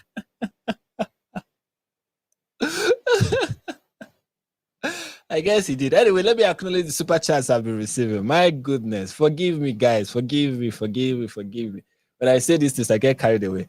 I forget that I need to recognize the super chats that I've been receiving. I want to appreciate every one of you that have been watching me thus far. I really appreciate you all. I really, really appreciate it. I'm not about to end the live stream, so don't be like, oh, should we start leaving you right now? Don't leave me. Don't leave me. I just want to acknowledge those who have been. I want to start with my VIP, my VVVIP, John. He said, how can you hope to solve a problem if you are too scared to even name the problem? This is the case of Islamic terrorism, plain and simple. Exactly. They don't want to solve the problem. I think the UK government is not interested. Yeah, sorry to say, but it's so unfortunate to see. It's like the Nigerian government. They do not want to solve the problem. The problem of Islamic terrorism, they do not want to solve that problem. It's not a problem that they are interested in solving. It's not a problem they want to address. So they would rather, it's a difficult, the truth is, you cannot address the problem of Islam without going contrary to so many things that leftists and people in the Labour Party believe. You are going to contravene so many of their beliefs. It's going to attacking Islam and dealing with Islam is going to go against so many things that these people hold dear and hold fundamental and hold core as beliefs. You are going to go against that. So how then do you fight Islamophobia and fight anti-Semitism when to fight anti-Semitism is to recognize that Islamophobia is a joke? How do you do that? So when that is the big problem that they are faced with, they have to pretend, they have to dodge, they have to hide, they have to obfuscate, they have to do all of that, because to face that problem is to expose your ideology for the nonsense that it is. So that's why they will never do that.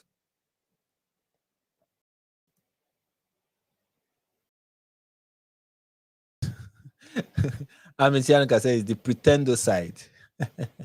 Yeah. Yep. Thank you for the shekels. This is Mossad paying me right here. And thank you so much, Anya. I said my tithe. Oh, yes. You shouldn't. You see, Anya is doing the right thing. This is what you should do as a Catholic. Instead of giving your tithe to the church, your tithes to the church that is endorsing this kind of thing, you give it to me. Because I'm your new pope. And the Catholic Church have had it in its history of having multiple popes at the same time. So I am your new pope. I am sitting in the seat of Paul. Leave Peter. I'm sitting on the seat of Paul right now. And I am worthy of your tithe. Your tithes and offerings. Thank you so much. Don't mind me. But thank you so much. Thank you so much. So yeah, if you have any other questions, I have like 15 minutes to spare with you guys. So if you have any other questions, we are done with the major issue we want to discuss. But if you have any other questions, you can send it to me. I'm open to answering your questions. And you can send them via super chats, but it doesn't have to be super chats. But if it comes by way of super chat, I will prioritize it over any other question. So if you have any other question to ask. And by the way, I want to announce that tomorrow's live stream will be about Nigeria. Okay. And it is important. it is important. This issue, especially when it has to do with Nigeria, is really dear to my heart, and it is very, very, very, very important.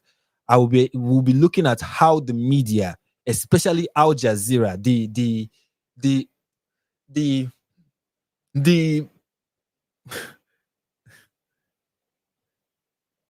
the press of terrorists. It is alarming.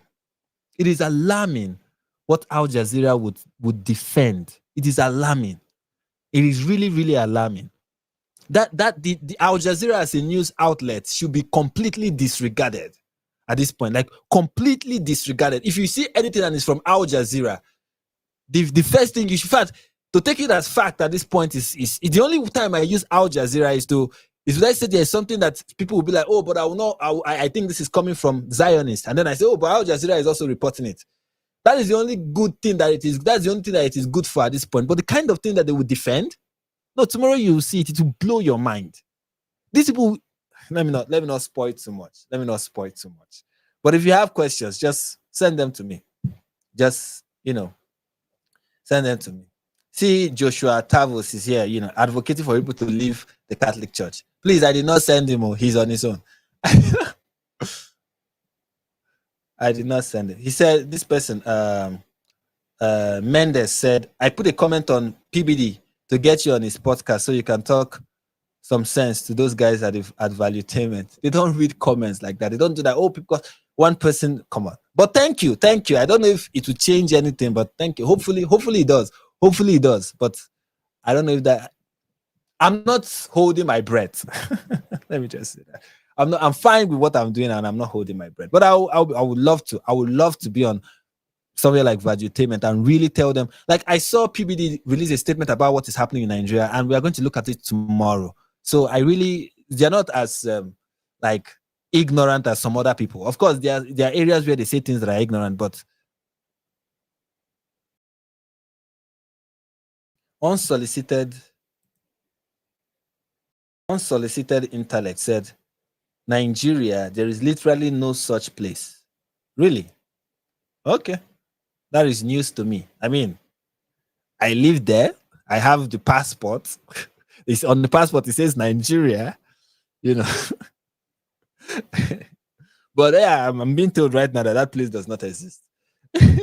Or maybe he's being sarcastic. I don't know. Anyways, where are the questions? I'm looking for the questions. Where are the questions, ladies and gentlemen?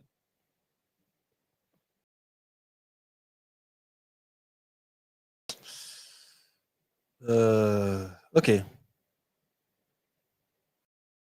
He said, will you agree to come to a podcast of an Israeli Drew? Yes, I've had. I will. I'm open to that. I have had Mansour on my podcast. I say podcast on my live stream. I've had Mansour on my live stream. I've also had Rebecca. I've had who else? I've had Rebecca, and I've had the traveling clat on my live stream. I've had both of them. I've had Rebecca multiple times. I've had the traveling clat once, and I think I've been on his. I'm not sure, but maybe. He said, really, when? Ask Ayanora, she'll tell you. She knows when. Ayanora knows when it happened. I don't know. She can even post the link. If you go on my channel, you can.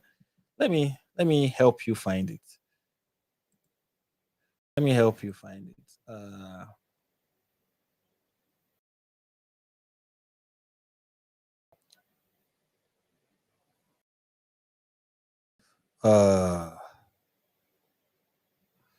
Just give me a second. Let me find it. But I've had. There was a time where I was on a collaboration run. Some people don't know this, but I've had David Wood on my. Let me start tooting my own. Let me start blowing my own trumpet. But yeah, I have had many of these people on my live stream.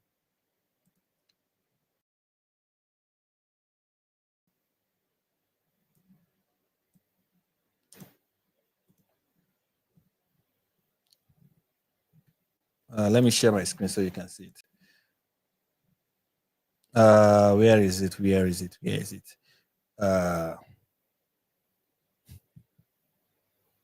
See, I had Rebecca here. This is the one I did with Mansour, as you can see.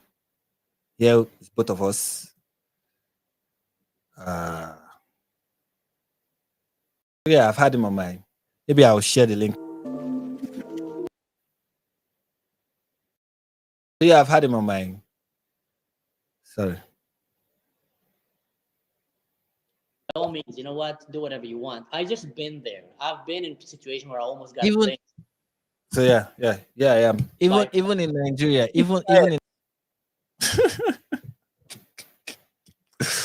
Sorry, whenever my stuff start playing when I don't want it to play, I guess me annoyed. So yeah, I've had these people on my.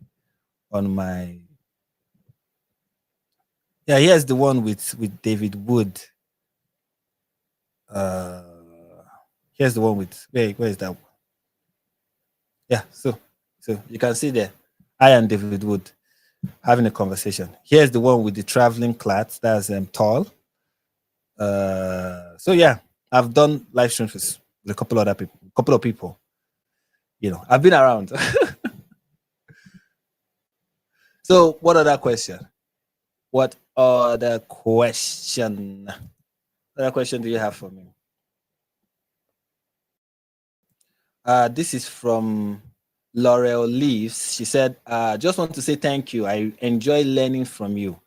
The pleasure is all mine. The pleasure is all mine 100%. And I appreciate the super chat. What other question? Guys, come on. Yeah, it's that's all this we are like from a year ago. Every of this didn't happen like 2024. Most of this were in 2024.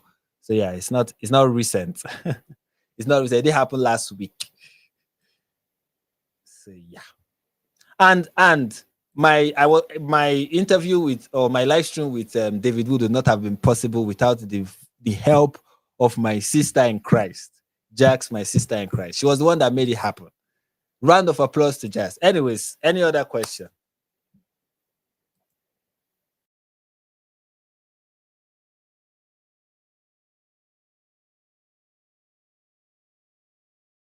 Any other? Yeah, they are, and they're also like tedious to make. My shots, like making shots. These days I'm becoming lazy with editing videos. I edit my shots. Like all my videos are edited by yours truly. So it really is like like a lot for me to. Sometimes I feel too lazy to even do it, especially now that I want to be doing live streams as often as I can. Preparing for those for the live stream, trying to put all the stuffs that I'll be reacting to, put all of them together and really structure the live stream. It can take a while to put all of these things together, go through various clips, read as many newspapers, really get yourself up to date on the issue. Yeah, so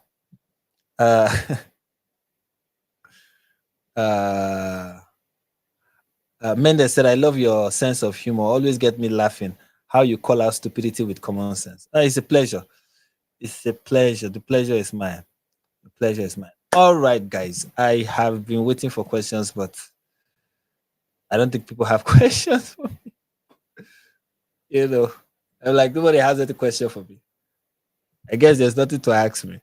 Anyways, I really appreciate everyone. Thank you so much. And this is where I end the live stream. I really appreciate everyone. Thank you for being with us live. Thank you.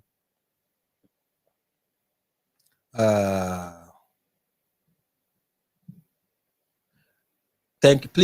Please, guys. No, I did not send. I want to say it again. It's just he usually spams my comment, but please know that I did not send Joshua Tavos or Stavos. I don't know how his name is pronounced.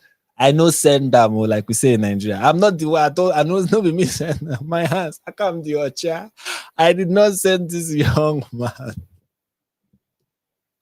Anyways, thank you. I really appreciate every one of you. And how do I end this live stream? Okay, since we are speaking about Islam, I think the best way to end this live stream is by going to my favorite Muslim, the best Muslim in the world, as far as I'm concerned. In my book, he's an amazing Muslim preacher, the best of the best.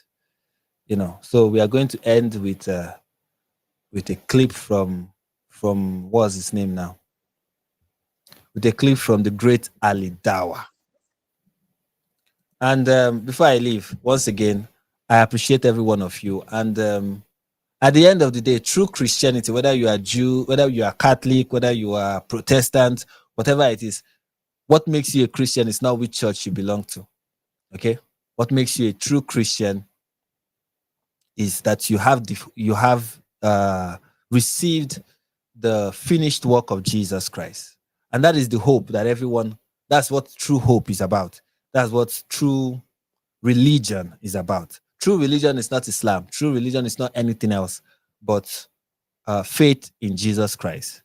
That's what sets you apart from every other person. It doesn't matter whether you are Catholic, or whether you are non-Catholic, whether you are a papist, or whether you are a Methodist, or you are a Presbyterian, or you are Baptist, whatever. Faith in Jesus Christ is what matters. And when you put your faith in him, he welcomes you with loving arms and gives you hope for the future. You know, one of my favorite Christian songs goes like, it says, because he lives, that's because Jesus lives, because he rose from the dead. Because he lives, I can face tomorrow. Because he lives, all fear is gone. Because I know he holds my future, my life is worth living because he lives. Anyone who doesn't have Jesus, I really wonder how they get to face the day and how they get to overcome what every day brings to them. But for me, I know how I am able to overcome. I am able to overcome. I am able to face the day. I'm able to have a life filled with hope and meaning because Jesus lives and he lives inside of me. And that is the good news, ladies and gentlemen. And that can be your reality too, if you accept Jesus into your life. And with that said, thank you, everyone. I really appreciate you all giving me your time. And here is Ali Dawa.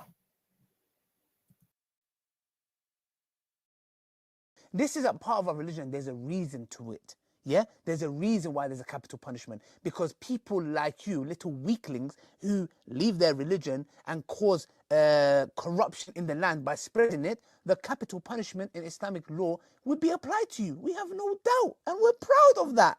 Yeah, capital punishment will be applied in an Islamic state. Yeah, not individuals going and doing it themselves like idiots. Yeah, no, under an emir, it is done. Yes, and we, you know what, we'll be watching.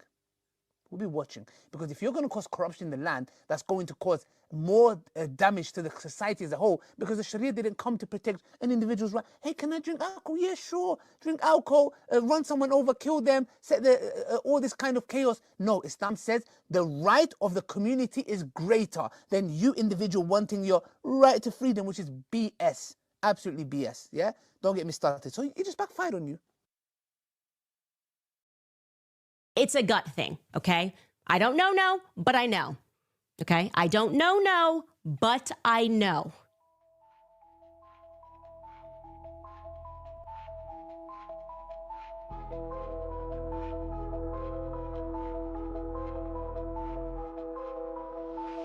What are we to discern from all of this? I'll tell you my take on this. It's a gut thing, okay? I don't know, but I know. Okay? I don't know, but I know. It's a gut thing. I don't know, but I know. It's a gut thing. I don't know, but I know. It's a gut thing. Okay? Make it make sense. It's very easy to debunk me. Okay? Easy. Super internet, debunk me. Okay? Easy. Super internet, debunk me. Okay? Very easy. We've got other people that are doing different things, and they do not want us to prod the narrative. So I'm going to assume doesn't make sense to prod the narrative. We've got other people. Doesn't make sense to prod the narrative. We've got other people. Doesn't make sense to prod the narrative. We've got other people that are doing different things. I don't know, but I know. Prod the narrative. I don't know, but I know. It's a gut thing. It's over. It's done. Wrap.